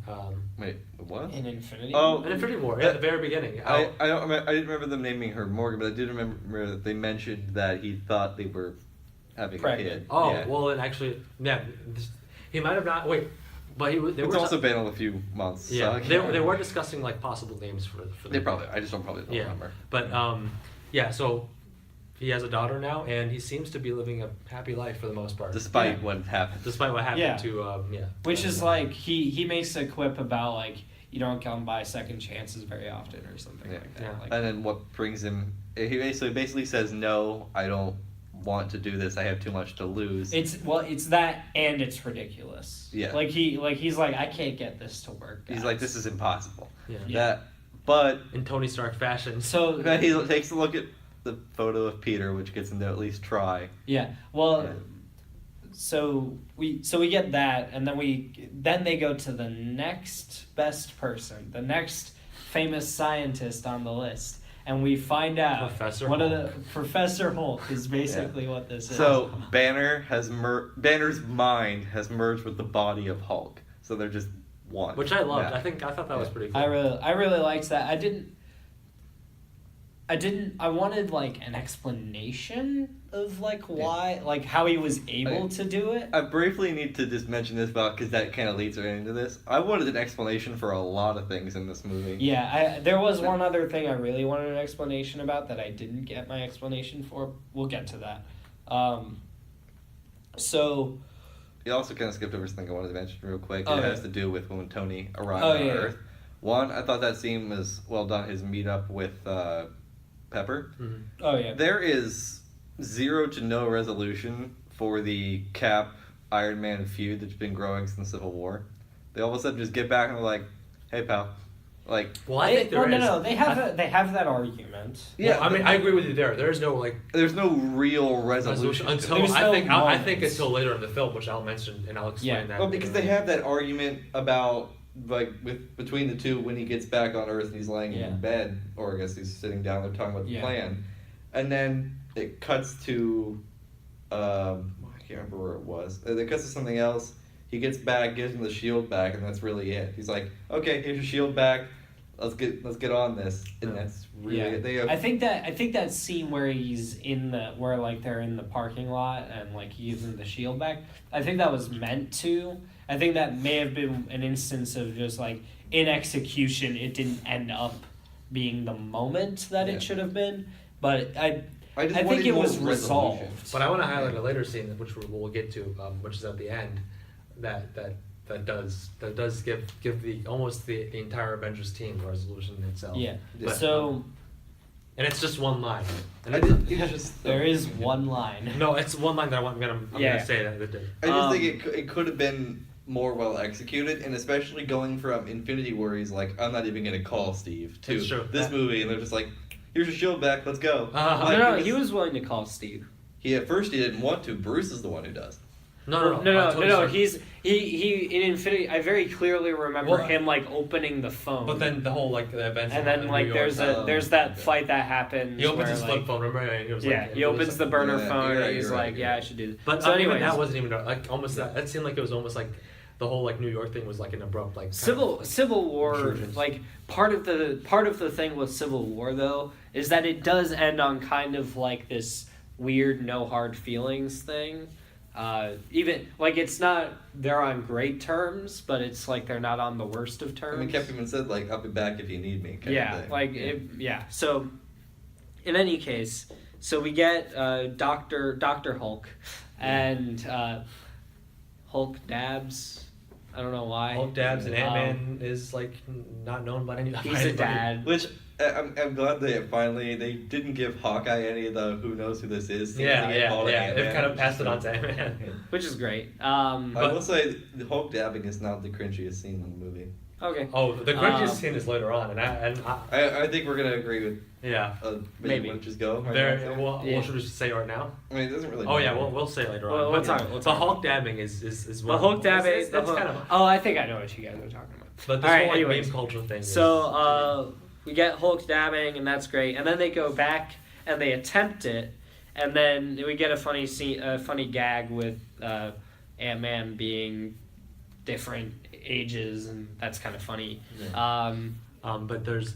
And then we get a really great scene. So I love you could go ahead. Wait, I was gonna say I love the scenes where like Hulk and the rest of the Avengers were trying to like do the time traveling thing with Ant-Man and stuff, and like how they. That was great. It was like, he went back he came back as a baby, and then he came back as an old guy, and then and he came back and was like, I peed myself. So I love how at the end of that Hulk or Banner was like, I'd say that was a success. And I was like, okay. And then it happens. Then Tony Stark rolls up. So the next scene we get is terrific. He Tony Stark is like, all right, I'm just gonna run some tests and I'll think about it. And so that's because remember Captain America goes outside, and once he goes outside after that happens, he sees Tony speeding forward. Speeding into the park. Well, I guess I'm trying to remember the timeline, but like there's the scene where Tony Stark is like experimenting, and he sits down. I just saw time travel. He's just like, I did it. Yeah. Oh, you're talking in his house, yeah. right? When he's in his house and he figures it out. And then and they do the gag where a parent says a curse word and the child starts repeating. And then and I love the whole scene where he puts his daughter to bed and she's like, I love you 3000, which apparently like I saw this like video like with Easter eggs or whatever, and it's supposed to be like an Easter egg to like the Iron Man 3000, the fitness thing. Oh, is that which right? I don't know if it's supposed to be. I don't know if it was that. I saw a lot of like 3000 references after seeing the movie. It was like, this movie was great, 3000 out of 10, and I was like, oh. Yeah. So anyways, let's But we gotta move, guys. We're not Yeah. gonna be able to get through every scene. Yeah, we're yeah, going to just scene talk by about scene. the ones we want to talk Yeah, about. I want to talk about every scene though, but let's. So I mean, we'll just go in like basic chronological. Yeah, order. we're gonna So spend too much time. So they sort of solved the time travel thing. Yep. And then, Rocket Cap- and Nebula are Cap- kind of been on it. Captain America has an amazing speech before they sort of get into this. Well, so they decide to go back because with the way time travel works, they can only go back in their own personal past. Right, They can't right. just go to any point in timeline. Right. Right. I think it's. Is that right? Well, I don't think it. Which that's what they originally established, but then going back to 1970 didn't make any sense because Cap wasn't there. Iron Man was though. I think it was that that like. that was the day he was born. It was Iron Man's father. Oh wait, that's right. Yeah. So it doesn't make any sense. And that gets to my greater issue I want to mention now. The time travel in this movie makes no sense and complicates at least way too many questions that I wanted to have for the ending of the series. Or I guess it's not the ending, but it's the It's the ending of the saga. of this saga. Yeah. Yeah. It left me with way more questions than I wanted, and I was not happy about that. Mm. So. But I mean, I do understand why they went back to the 1970s. Well, yeah, obviously. going back to 1970 was not my problem with that. It's just the time travel makes So if no you sense. So, like if you think about so for me the way I'm thinking about the time travel in this movie is I don't know what the rules were for like how they get back, just that the way I established time travel in my head was that they go back in time and every action that they make that significantly changes something splinters off into a new timeline. Yeah. So like the Loki scene where he gets the Tesseract and then he just vanishes. Yeah. That creates a new timeline, presumably for the TV show. one in which he doesn't get choked by Thanos. But Yeah. what they said when Hulk had that conversation with the Ancient One was if they return the stones to their original point in the timeline, Yeah. those splintered timelines no longer exist. So Yeah. so they contradict themselves multiple times, and that was the frustrating part. Well, but I don't know if that's true though because that timeline is splintered now, not because. But they explicitly say at the end of the movie when Steve goes back and returns all the stones that the timeline is back to normal. Is that did they say that? I mean that's the whole implication. What? Is I when think- Steve returns these stones. Oh wait, everything's back to normal. you know I you don't know what think it's it everything. is? I don't think it's everything is back to normal. I think it's just mostly just getting rid of the stones or like just not having them all get- that specific timeline where like they go back to the Avengers meetup. Mhm. I love that they reused the shot from the first Avengers movie. It's Yeah. great. Oh yeah, that was really good. But yeah, I guess we could talk about like Yeah. just we did miss one thing before we go right into time travel. Hawkeye. Oh, Hawkeye's a That samurai. scene felt way out of The place. samurai thing. Yeah, it felt like a scene from Daredevil. Yeah, I'm gonna say just overall, Hawkeye's storyline in this movie really let me down. Really? They didn't really sell me on the fact that he deserves redemption. It's like he kills a lot of people. Spoilers: Natasha dies, and he's like, "Yeah, I get my family back." Like he didn't really do anything to deserve the redemption after killing all those people. I mean, I see that. I definitely see. Yeah, what but you're he saying. was killing bad guys. But I still, they guess I didn't didn't. For me, I didn't understand why he needed redemption. Was my thing. Like in universe, killing people, unless you count the Defenders verse, in universe, like they mow down how many soldiers in the Winter Soldier? Like That's true, there's like they're like killing people has never really been a moral question for these characters, and so like I never felt like Which it should be, I think. I mean I maybe think it's what maybe they were trying to do. Yeah. yeah, and like I just didn't know like in a universe where the Defenders are presumably like part of it to some degree, I don't understand why Hawkeye is like the worst person around. Yeah. Well, I just think they You don't built think- up a whole redemption arc for him. Yeah. and it didn't really go anywhere. It probably should have been him that died instead of. Yeah. Okay. So, all right, Okay. okay, that's a good point. But is there anything with time travel? Like, Okay, I so, loved the double time cap to go scene by scene there. 'Cause we've only got a half hour So left. let's jump through I just time want- travel stuff. Okay, I just want to really mention the fact that that they made the whole time travel thing work. I thought they made it. I thought they made it work. And I then thought it worked. now we could jump in because I was really just like sitting there, and when they actually mentioned that, Yeah. like I thought at first that it seemed like they were joking about it, and I was like, okay, it's a cool joke, and then Yeah. they were actually talking serious about it, Yeah. and that's when I really began to get worried. But now we're gonna dive into the time It's travel weird stuff. they made it work. And I can't believe they made it For the work. but most part, I they thought made they it- made it work. It's definitely opened up a lot of questions for a lot of people, and like just a Yeah. lot of things that I could see. For me, it's like I only respect the rules of time travel when it has consequences for future storylines, and so like my only question at the end of this movie really is how did Cap get back and Yeah. like how did they not know he got back? How is he just like sitting on the Well, I mean, that was the only real thing I think had. so. Like for that, like he may have like lived his entire life over in Yeah. that, but like saved the Maybe. But if we're going by Ancient One logic, that means that him going back would have created a splintered timeline, so Yeah. he wouldn't even be on that bench because it'd be another timeline. Yeah. So So it doesn't make any sense. yeah, so but that's really the only one that I'm like struggling in my head to understand. But we could move on to like the I yeah, guess, so the Avengers.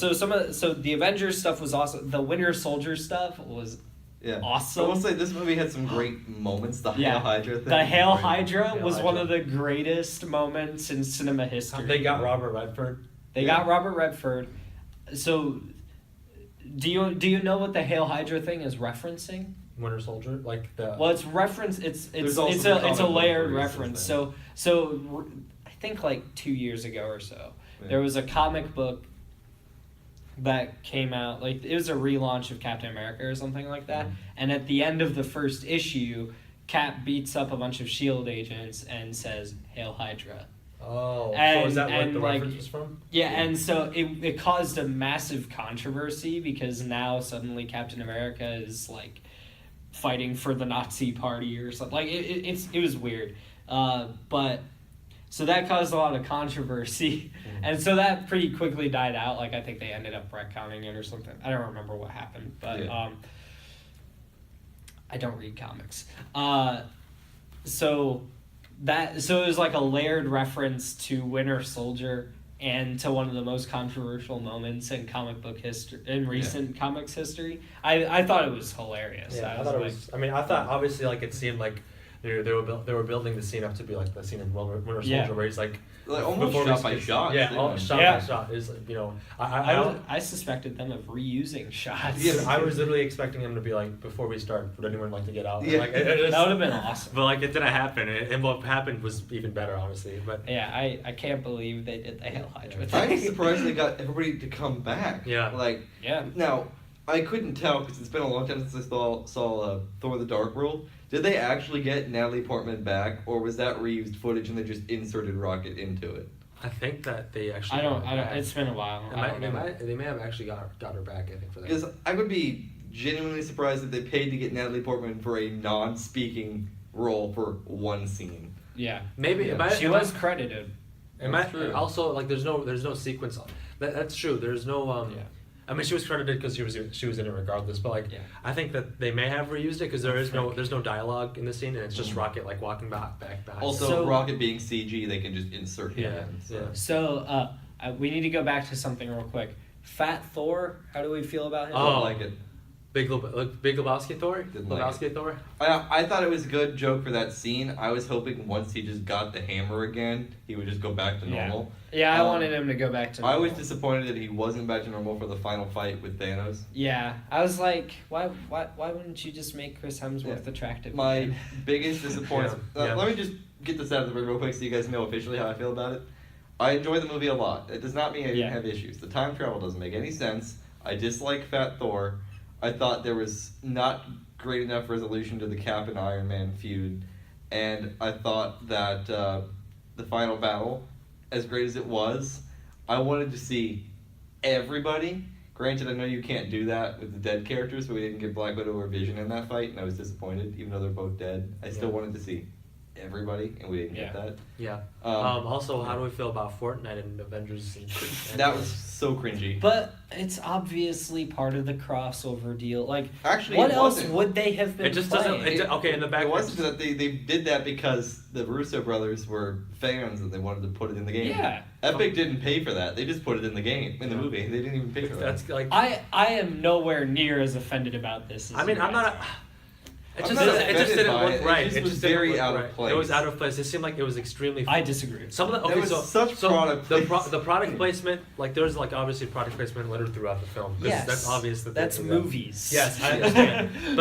but that specifically in the background just did not look right at all. I'm sorry, it didn't Also, look right. the MCU, like, while it has product placement, it's not, with the exception of, like, some cars, it's not usually that blatant. This was Well, okay, so blatant. I brought up the point that, so, you know, you have, why is Fortnite still as popular of a game? 2023. 2023. But also, okay, so I understand. So I told this to somebody, and somebody told me, so somebody kind of like rebutted it with like a, you know, you have games like Pac-Man, and you also have games like Minecraft that are still being played till date. But I mean, I'm just saying, is Fortnite going to be as timeless as Minecraft or even Pac-Man? Yes. It's also an online-only game that's Yeah. constantly being updated. So this Yeah. build of the game, while not that's in the movie, Yeah. would not be the same build as the game in 2023. Yeah.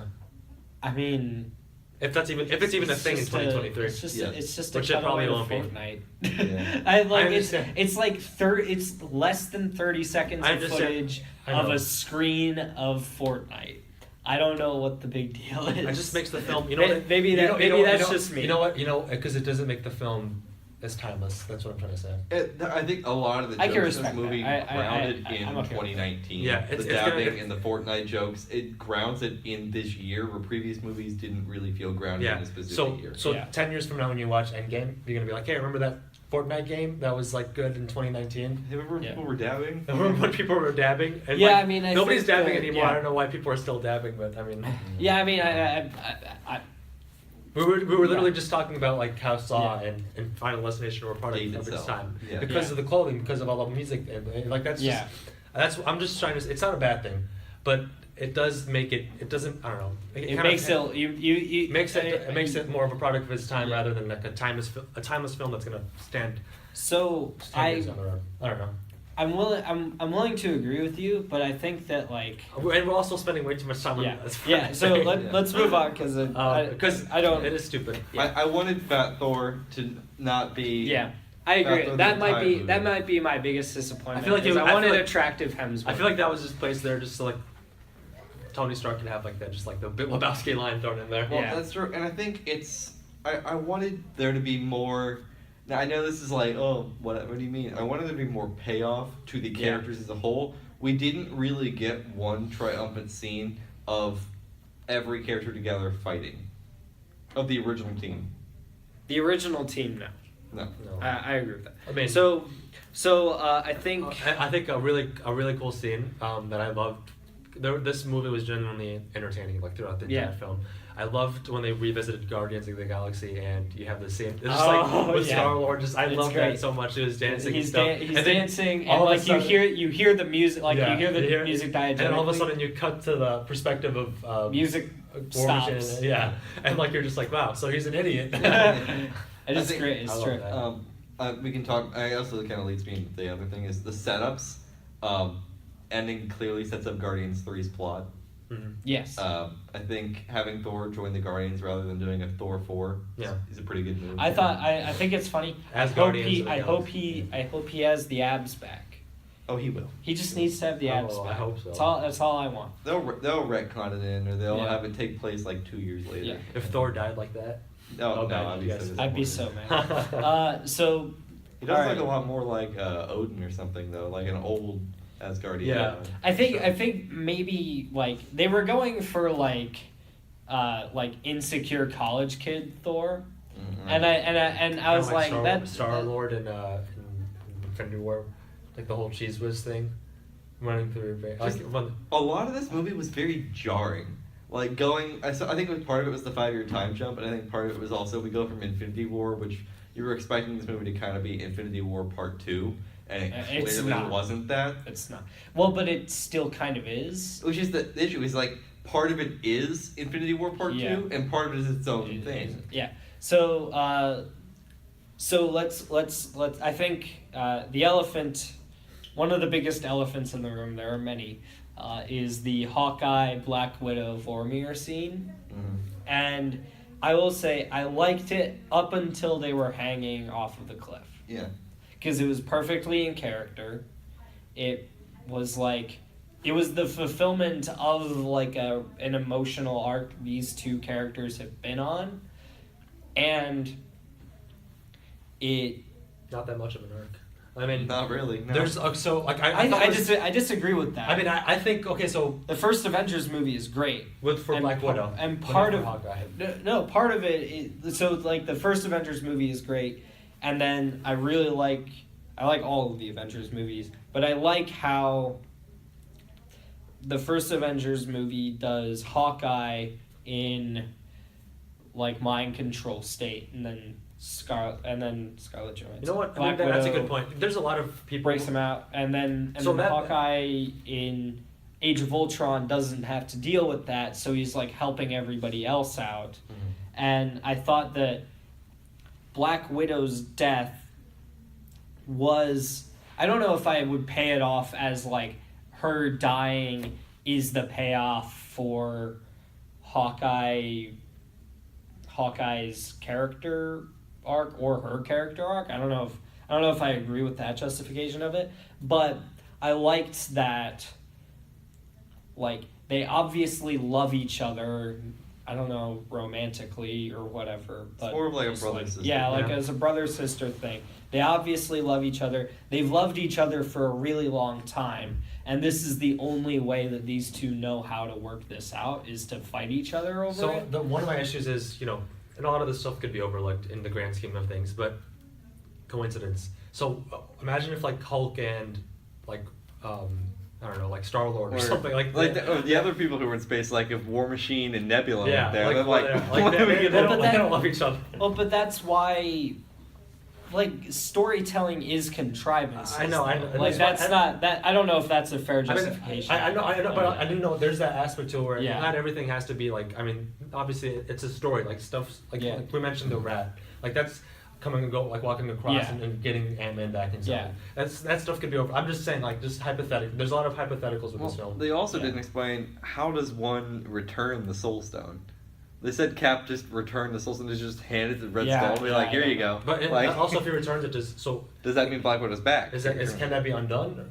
Also, the thing that they tease, so like this is one thing I had a problem with. So in Guardians of the Galaxy, they have this entire scene dedicated to sort of amplifying or like just explaining the power. There's this whole like scene with the Collector explaining the power of the the stones, and you had one of the characters who tried to steal grab it, and then it she would evaporate. Yeah, she exploded. Yeah.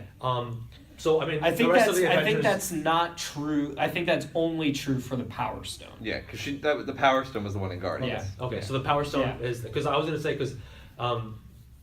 You Using had other Avengers who the went other off. ones will hurt you unless Yeah, the 'cause, time like- stone. The time stone, if you're like magical, you can use Who it. got the Power Stone? But- This one I forget. Was it Hulk?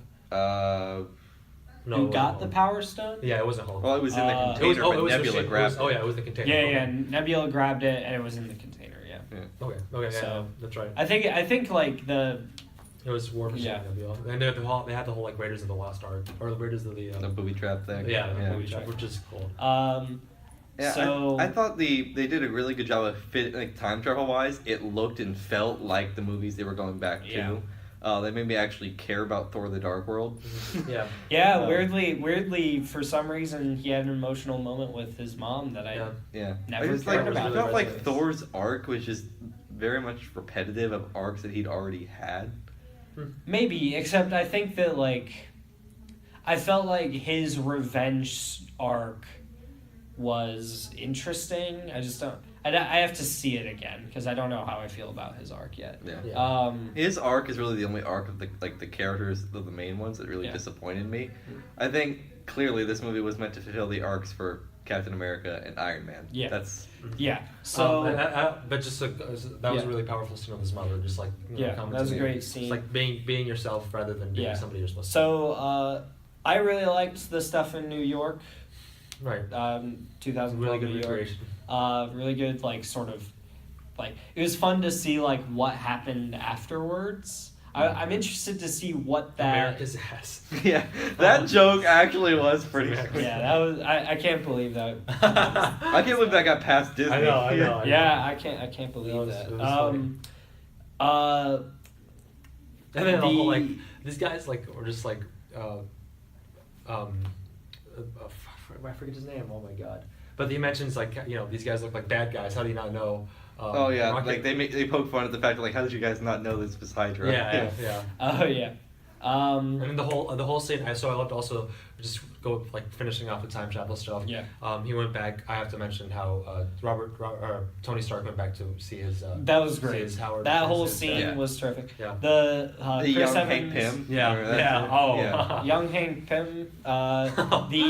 The scene with where Chris Evans is looking through the glass. Oh, that was well. honestly. I That think was Chris Evans' terrific. performance in this film, spot on. I think it was just thumbs up. that scene where he's looking through the window, looking Yeah. at Agent Carter. I'm convinced that he is Captain America. Yeah. Yeah. Like, it's- Yeah, I mean, pretty much. I mean, I could. Nobody else can play Steve Rogers. Nobody else can play any. Yeah. Honestly, any of the characters. Like Any of the characters. I really. think you could get multiple Bruce Banners, but that's true. I mean, that's been done too. That, but I'm we'll talk about that. Tony next Stark time. Yeah. and Chris Evans. You can't see anybody else play those characters. So, yeah, those are great scenes. I mean, hot take. I'd say the- Edward Norton's a better Bruce Banner than Mark Ruffalo is. But.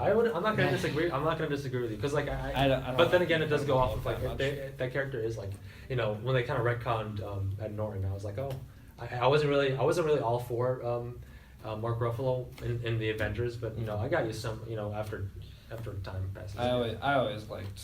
I've always been the guy who's like, I mean, obviously I love superheroes and comic books, but I've never been one to say the MCU is perfect, and I stand by that with Endgame. I enjoy it. I think it's a massive crowning achievement that they were able to pull this off as well as they did. That being said, I'm not going to say, oh wow, they pulled this off. Everything about it is perfect. Yeah. Maybe it should have been a three-parter. It- No, I'm not talking necessarily about this movie. I'm Yeah. talking about the MCU as a whole. Yeah. Oh, yeah. It's got bugs. in Yeah, there. it's got It's some really bugs. great overall, but I'm not going to pretend like everything about it is perfect. Yeah. Yeah. Which some people are doing online. I'm like, this movie is great. It's not 10 out of 10. I think it's a 10 out of 10. Like I can ignore some of 3,000 my gripes. I can ignore and Right. say that the fact that they stuck the landing as well as they did, Mhm. and got me like they got me in a lot of ways, and I was not expecting that. So they get all the stones. yeah, they got all the stones. They get back. There's some cool stuff with Thanos and like. Oh, finding out, we should mention that. So Yeah. Thanos figures out. Yeah. So Nebula. They figure out the time travel. Like Thanos from 2014 figures out the time travel thing because the Nebula from his times and the Nebula from our time sync have up. this like weird Yeah. linkish thing. And so like it was they the Force. They're on like the same network or yeah. something. Yeah. Bluetooth or something. I don't know. So then when they all come back, they make an Infinity Gauntlet for somebody to wear. They decide it has to be Hulk just because Is the most powerful. Hulk That was can- another thing, like disconnect from Infinity War to this movie. They specifically go to Peter Dinklage land in Infinity War for they say only this place in this one specific part of the galaxy can make a gauntlet that's powerful enough to hold the stones. No, I And they're think. like, nope, Iron Man glove works. No. Well, Iron no, Man. I think what That's a it good was point. was that they needed a device that was capable of doing it. Like they didn't have, like Thanos didn't have the means to make a device that could just use the stones. Mhm. Like he needed one that could use all of because you need to be magical to work the time stone. Like, you can't just have it and then start turning back time or something like that. Like, you specifically need to be magical to use it. So I think in my head, I'm just thinking about it like Tony Stark was able to make, like, they have science, so he was just able to make a device that could house the stones and have a user be able to use all of them at once. Yeah. I don't know what that device is, but that's my explanation. Like, I don't know how Thanos uses the Infinity Gauntlet. Yeah. I don't know how Hulk uses the Infinity Stones. But Like, he definitely gets entered. I will say, speaking of right after that scene where Hulk uses it to bring everybody back. Yeah. That scene where right afterwards and Thanos bombards the Avengers compound is Paul amazing. Paul Rudd is like all happy about seeing the birds. I thought Paul Rudd was dead. I did too. I legitimately thought they just annihilated it. I thought I was legitimately scared that like they bombed them. And then it was gonna cut to black, and everybody was dead. Oh. I was really scared. From what of I that. understand, I just love like who looks up, somebody looks up, and like they see the missile coming. You just like have this moment of awe, like. Well, he didn't even see the missile. He was just like, "Hey guys, I think and halfway through we did it. It just exploded. It just blown down." And like we knew, like they did a really good job of masking it through editing. Yeah. So like we knew that Thanos made it through the time thing because Nebula was. Well, Nebula goes back and quote unquote fake. She's a time fake. Nebula. Yeah. She's a time fake. So speaking of that question about Nebula, so when future Nebula shoots past Nebula, wouldn't that mean that she no longer exists? If they splinter off, though, if the timeline splinter off. Yeah, because that's something that's a pretty significant difference in the timeline. Also, because that Thanos disappears, right? But it's a different Thanos, and so like in that new timeline, Thanos never attacks Earth, right? You see, in our timeline, he did. This is time travel. You can explain this. This is the problem with all time travel, though. Okay, Back to the Future made sense. I don't know if Back to the Future makes sense. It makes sense to me. It was Back to the Future too. Yeah. Now, that's like me saying that Doctor Who makes sense to me. Doctor Who no, never it doesn't. Makes sense. In any case, I do need to see this movie again, honestly, because I've only seen it once, and I need to see it again so I can kind of maybe form an official opinion. Yeah. I'm just trying to like wrap up my thoughts because we only got a few minutes left. Yeah. But I want to basically say like.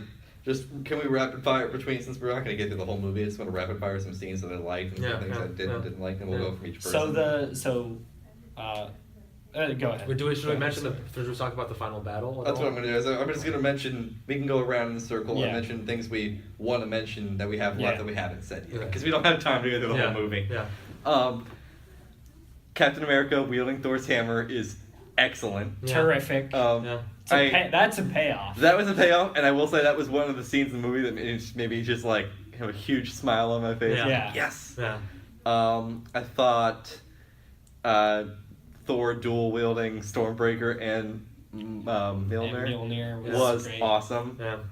Iron Man's death was executed very well. I thought it made sense that the franchise started on I Am Iron Man and ended on I Am Iron Man. Yeah. For his story as the character. I am inevitable.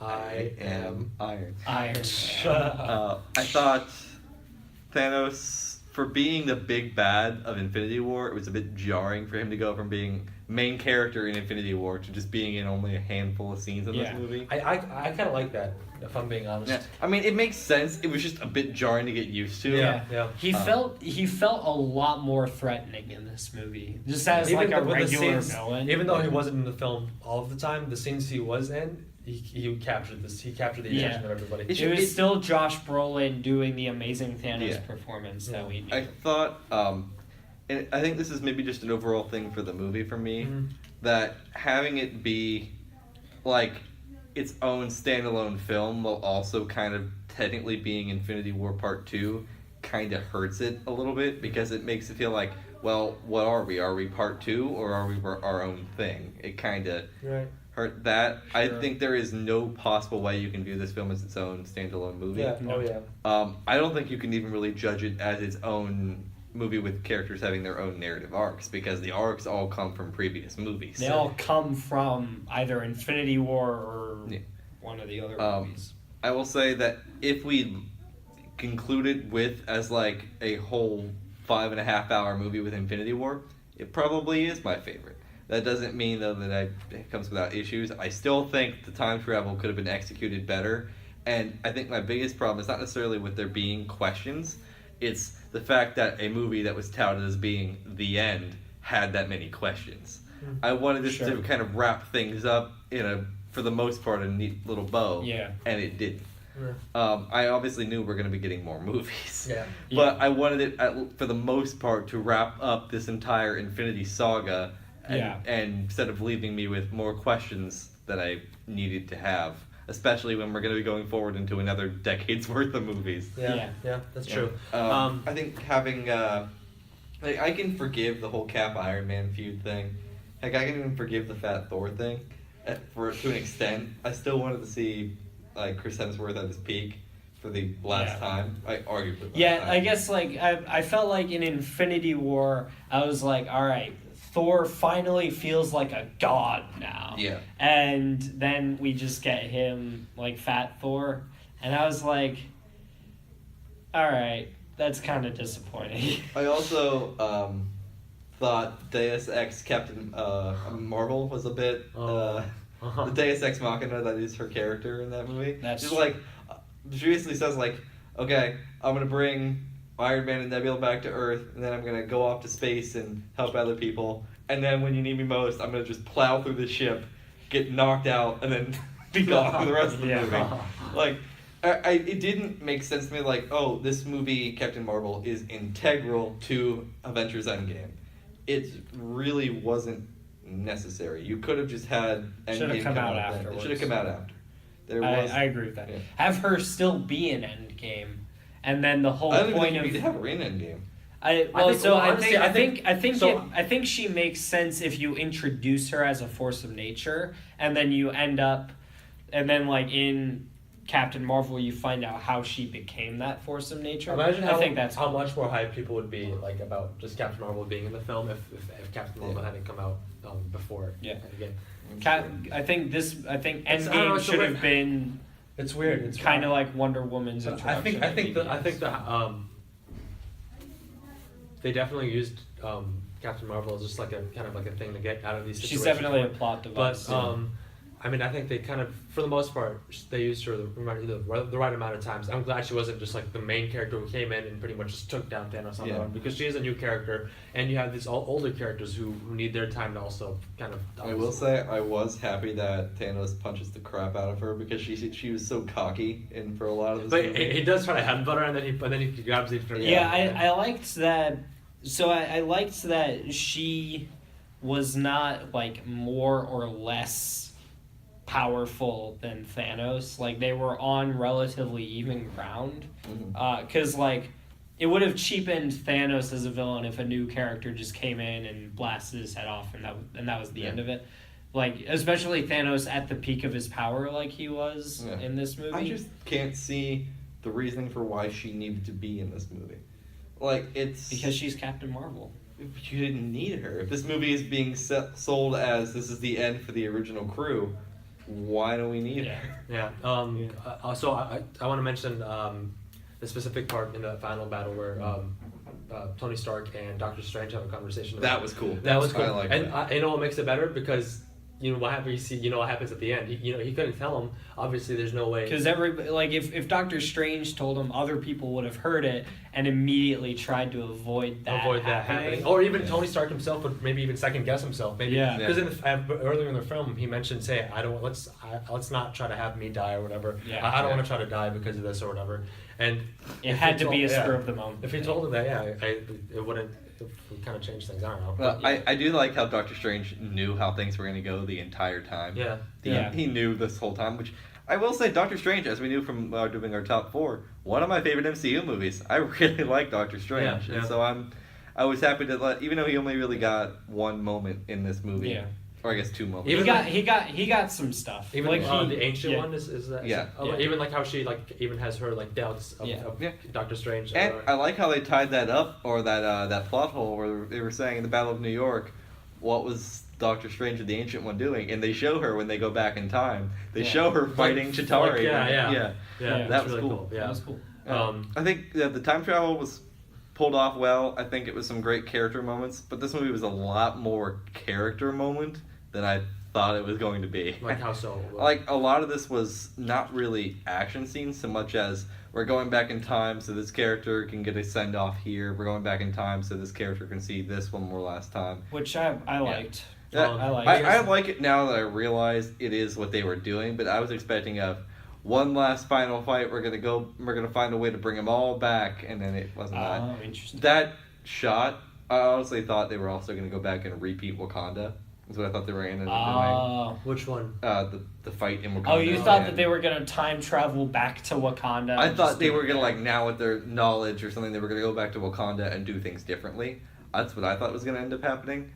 Would you have liked to see that happen? I probably would have liked that more because that would have created a lot less plot holes. That would have also shortened the runtime a bit.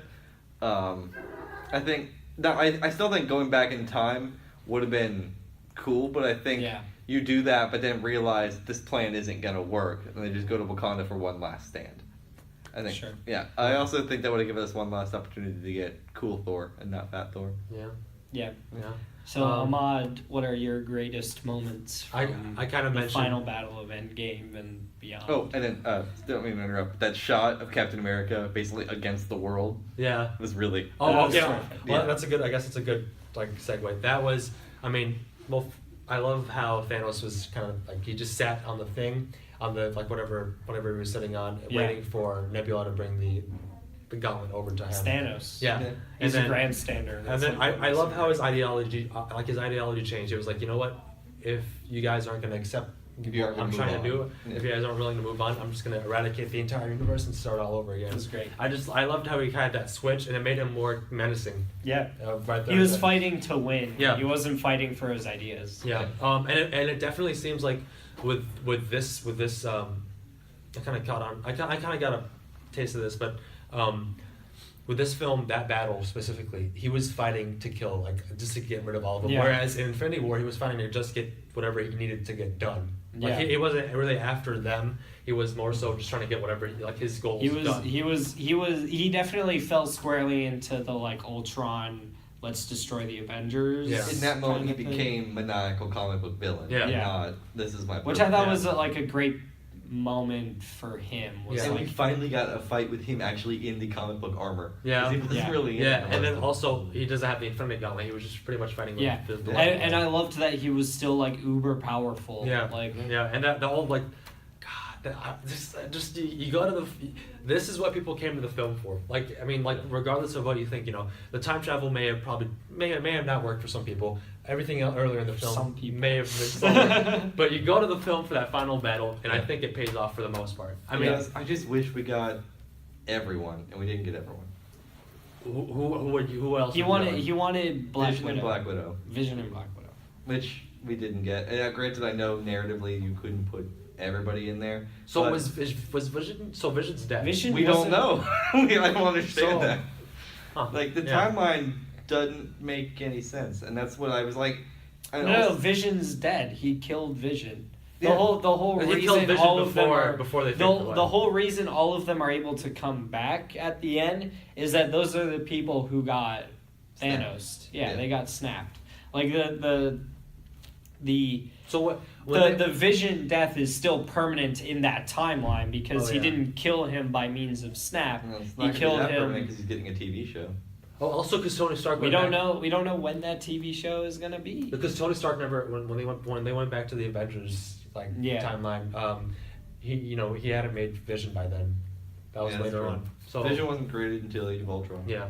So then I guess that's that piece of time travel makes perfect sense. Okay. Yeah, I understand that. I wanted Vision, and we didn't get Vision. Yeah, that's true. And But and Black Widow. But also, I was like, well, if we're getting 2014 Gamora in this fight, why can't we get 2015? Oh, that was really sad. What do you guys think? Vision and Black Widow in the fight? Yeah. Star-Lord. Because runtime. True. Star-Lord meeting up with Gamora, who doesn't know him. Pretty sad, but at the same time, I never really liked Star-Lord that much. Now, what do you guys think about the girl power scene where all the superheroes, the female superheroes, come together? I didn't mind it. It's clearly shoehorned in, but I didn't mind it. So my thoughts were I thought it was cool, but what I liked about the same scene in Infinity War, what I liked about it was like it felt like it happens naturally, like it didn't because there's a girl power scene in that it's not as like Infinity War 2, but it happens like that, and it doesn't, because it happens so quickly. It doesn't feel forced. They purposely wanted to call attention to that scene specifically. Yeah, so, they wanted to have that moment, but like they succeeded in it not feeling forced. But in this, it felt like the gathering shot was. Like, I think what they wanted was a shot that was on the level of that gathering shot in the first Avengers movie. Yeah. And part of what makes that gathering shot perfect is that you have the spin and it all happens naturally. There's no natural way to put that in. That battle is too chaotic to have another gathering moment after Avengers assemble. Like, that doesn't, like, it doesn't... Yeah. But I'm going to go off and like also talk about. I still thought it was cool. Yeah, I thought it was really cool. I want to correct you asked about this, but you mentioned Captain America against the Thanos' army and against the world. At that moment, I genuinely thought I forgot that Hulk had snapped his finger and like everybody else was back. I literally thought like that was it. Like this is where Captain America dies on that battlefield. Like it was just like his final stand. Yeah, and that was like, I guess. It shocks me. I was expecting.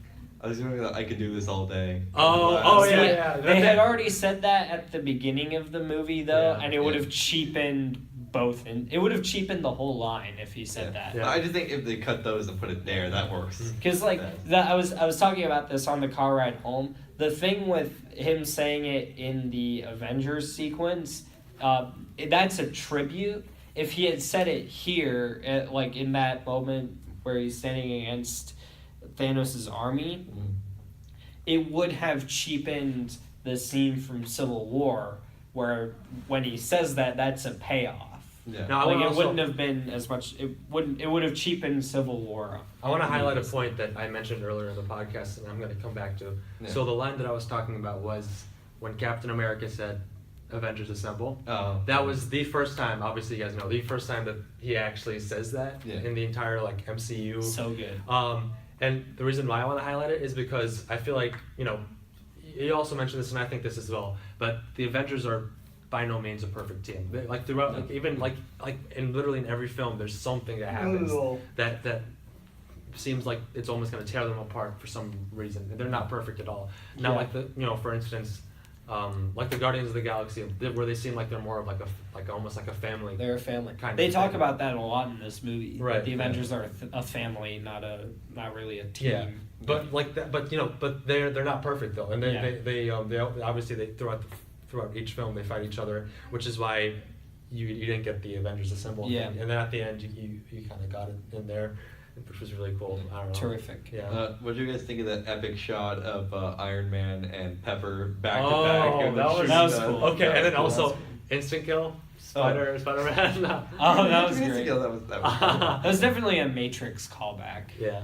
But I very love Matrix-esque. I love that. I will say there's a lot. I don't want you guys to think that I didn't like this movie because I really did. Yeah. I'm nitpicking really when it comes down to it. There's some minor gripes that I have, and I'm going to watch it again. Yeah. But there is some really awesome stuff in this movie, and I think. This is definitely a movie that takes multiple viewings. Yeah. You can't go in and be once be like, okay, I got it all. Yeah. You need to watch it more than exactly. once. It's like I said, it's literally you can't forget this is a film that's really supposed to be meant. It's meant for the audience, and that ending was definitely just meant to be catered to and satisfy the audience and just every way that they could. I guess. So, if I can speak my piece on this final battle. Yeah. Avengers Assemble was awesome. Like that. So for me, when I was watching it, when Cap is standing against Thanos' army for the last time, I was like, all right, where do they go from here? I'm ready for some kind of like Deus Ex Machina, like some kind of thing to happen. And what I was not expecting for him to get this like distorted voice in his head, and then you hear Anthony Mackie go, "On your left," and then he turns around and you see a Doctor Strange thing, and the first person you see is Black Panther, and I was like, dude, everybody in the audience went crazy. Like that was so you see Black Panther, and then you see like all of these characters coming out. Well, it was and like then, the Asgardians, the Wakandans. Yeah, you see like everybody, and then you see like the Guardians and Doctor Strange come out, and then you see Spider-Man zip in. I was so his happy. Reunion with Tony is just heartbreaking. I loved that. I loved it. We're just like, holy cow. hey, this is crazy. Doctor Strange has said it in 5 years. Like, it's one of the best like quote unquote superhero entrances I've seen in a long time. Yeah. Like it like the like it might be better than Thor arriving in Wakanda and Infinity War. By far.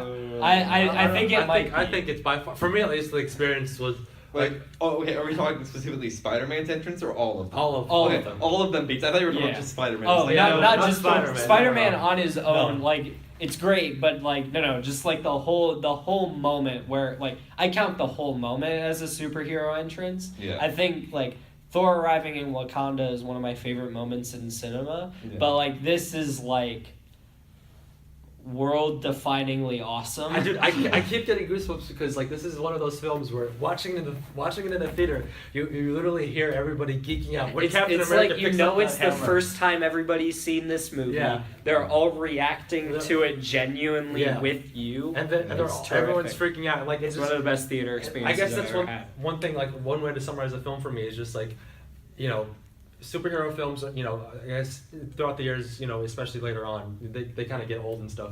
But this film genuinely made me feel like literally with them going back in time to Avengers and stuff like that, like a child again, and like I was experiencing this event film with all these other people. That's and how it made I me felt feel with happy. Infinity War. Well, Man, all right. Okay, I want to say here, just for the audience specifically, don't come trashing me on social media. I do really like this movie. Sawyer, It may I'm not trying sound to be good. positive over here. Hey, I agree with you. I got like the this same- movie a lot. Yeah. I got the same feeling with Infinity War, but like with this film, just like especially near the ending, just it kind of made me feel like it literally made me feel like a kid again. Like just that experience and Like- being just completely like dazed and like and like happy and like just the imagination flew. Like anything was I'm possible. be honest, I wish I enjoyed it as much as you did. I really do. Because I was really hoping I would. Yeah. And unfortunately, I just didn't come out with a 10 out of 10. I came out with an 8 out of 10. I mean, I'm not saying it's a 10 out of 10. either. 8 out of 10? Nah, man. But I guess what I'm trying to get at is It'll probably go to an... actually, you know what? Screw it. It's a 9 because that hammer scene alone is a 9. Yeah. So, So Cap getting Thor's hammer was another highlight. not like That was everybody was.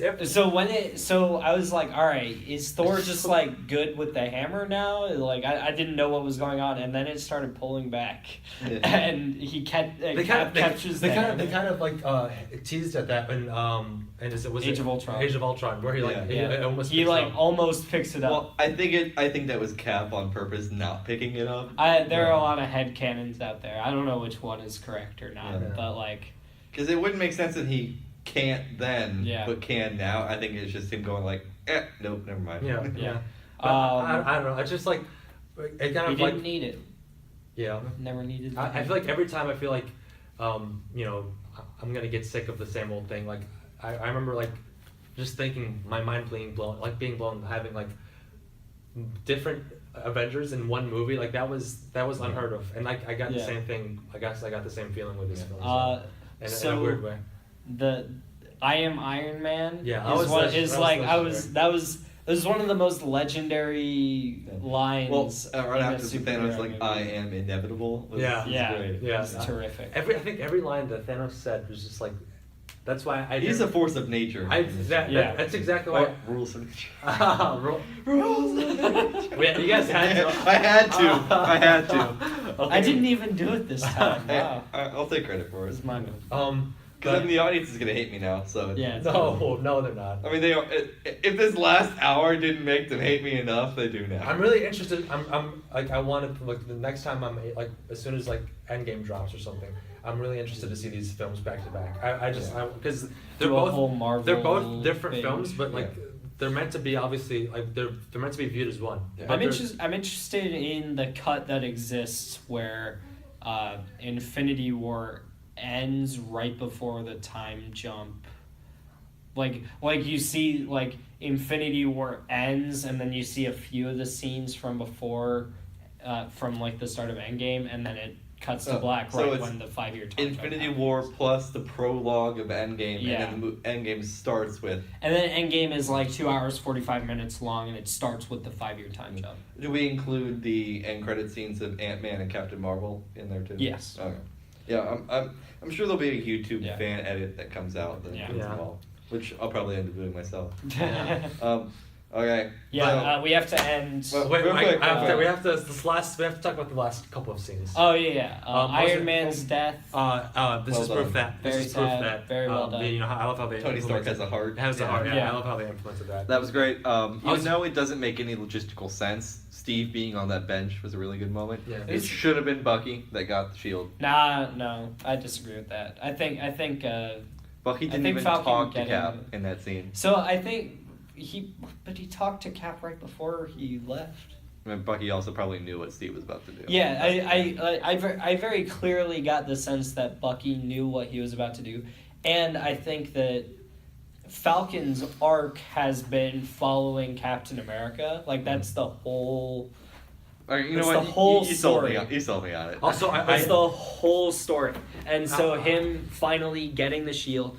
Bucky, I think Bucky I know Bucky has taken the mantle before, but Captain Falcon.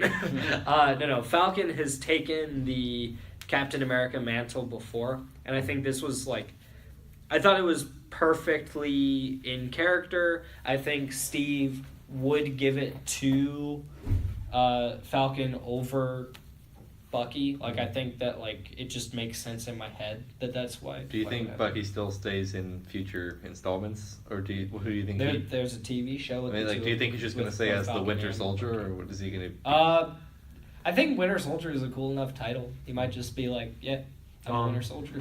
I wanted to quickly mention. I love the Ant-Man and Captain America dynamic going on. How Ant-Man hooked up. It's really That's funny. great. Yeah. And then, sorry, you could go ahead. I was just gonna say that brief smirk that Wasp and Ant-Man give each other. That was really good. That was really good. Also, there's just so much. to talk about. There's so much great in that final battle. Yeah, that's why I'm just It's worth the price of admission alone. Yeah. The rest of the film was like, all right, this is really cool, but like near the end, Yeah. especially like when Max says to your left, that's like when it Oh, really starts to so escalate. good. But I also So good. at the end when they sort of like it's the long take of them like going from each sort of member of the MCU or whatever, and then you have the one kid who seems really out of Do you place. know who it is? I know we figured It's it the kid out from Iron Man 3. from Iron Man 3, which blew my mind. I was just like, that's so cool. When we realized that in the car, and it was definitely like an because I was like, oh, who's so that? good. In the theaters, I was like, who is this guy? We spent an unnecessary amount of time trying to figure that out. But we got it, and it blew my because I think Iron Man 3 is one of my. I think It's a good movie. it's not better than Iron Man 1, but it's my second favorite. So going around numbers, I'm probably at a 9. It keeps fluctuating back and forth between 8.5 and 9. Yeah. Yeah, I mean that's fair. Yeah, I'm processing it. That's fair if you're a stickler for time travel. I do need to see it again because it was a lot to process, and I want to see it again. Ahmad. So I want to say like a 9.4, 9.3. Okay. 9.4. You guys' scores are so low. I'm I mean, it's I'm not a gonna perfect hang film. around the 9.8 to 10 out of 10. Like, I'm Okay. willing to give it a 10 out of 10. I will say, to help you guys understand more this opinion, I feel the same way coming out of this movie as I did coming out of The Force Awakens. Oh. That's not a bad Oh, thing. oh, okay, It's okay. not a bad thing. Oh. I will say, in terms of Interesting. me being extremely hyped going in, Yeah. and the hype kind of deteriorating my experience a little bit. Yeah. But when I watch it a second time, my appreciation grows for it because now I know what it is going to be, and I don't have the hype deterring it. Yeah. Yeah. So that's why I'm saying for people here at home, while I may not have adored it the first time, it's a testament to the dangers of hype and how the hype train can Yeah. kind of hinder your experience as it did with The Force Awakens. Yeah. for So me.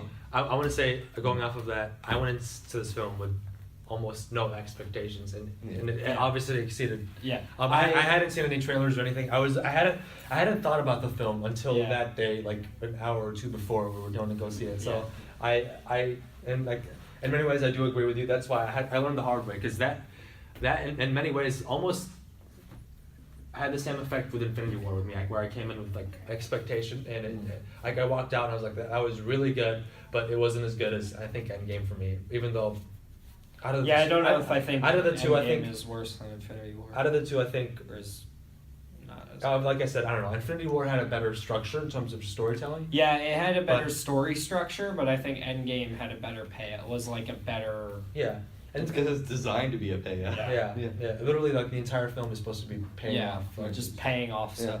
All right, we got to get out of here. I will say, future. I don't know how many weeks this is going to be from now, but Yeah. I'm going to see it a second time, and I will give you my official review of the second viewing to see if it has jumped for me. It Ahmad and I are probably going won't to be see it until tomorrow. at least 3 weeks from now because we're at the end of our semester, so I'm a bit busy. yeah, But Yeah. we just don't care about our grades, I guess. But I mean, I Yeah. want to see it multiple times, and I want to see the films back to back. and you can Yeah. bet I'll be buying it on Blu-ray. So Good. So I think that is a fair assumption. Yeah. All right, Sawyer. Social media. Okay. So, How if much you we guys got don't for already social hate me media? yet, you can No, follow. stop. No. You can follow us on Instagram at the Lab Rats Podcast on Instagram, at Cast Kate because of our old handle on Twitter, or you can just search the Lab Rats Entertainment Podcast and find us. We are the Lab Rats Entertainment Podcast on, let's see if I can remember them all, Podbean, YouTube, Spotify, Apple Podcasts, Google Play Music / Google Podcasts, whatever they're calling it now, and Stitcher. Those are all. Did you mention Spotify? Yep, we're on Spotify. Those are all. Yeah. I think that's all of it. Yep, that should be everything. If there's another platform you want us on, Please let us know. let us know. Whatever and would be we'll easier try for to you. accommodate you. Yeah. And like everyone's saying, share with your friends. I know pretty much the entire planet is seeing Avengers Endgame right now. Yeah. So if people want a review from the common folk and not just those reviewers up on their pedestals, Not just those jerk critics that Yeah. I dislike. send this episode to them because we want more people to join in on the fun and maybe create a conversation on Twitter or something. Yeah. In the comments. A polite conversation on Twitter. Yeah, no toxicness. Yeah, no toxicness, nothing like a Last Jedi kind of comment Yeah. section. Yeah, exactly. No Last Jedi, please. All right. Yeah, the Last Jedi, please. The Last Jedi You was- walked right into that. Okay, come on. I like the Last Jedi. All right. I have a story to tell you after this. So, Okay. all right. With that, I'm Ezra. I'm Ahmad. And I'm Sawyer. Bye. Don't hate me.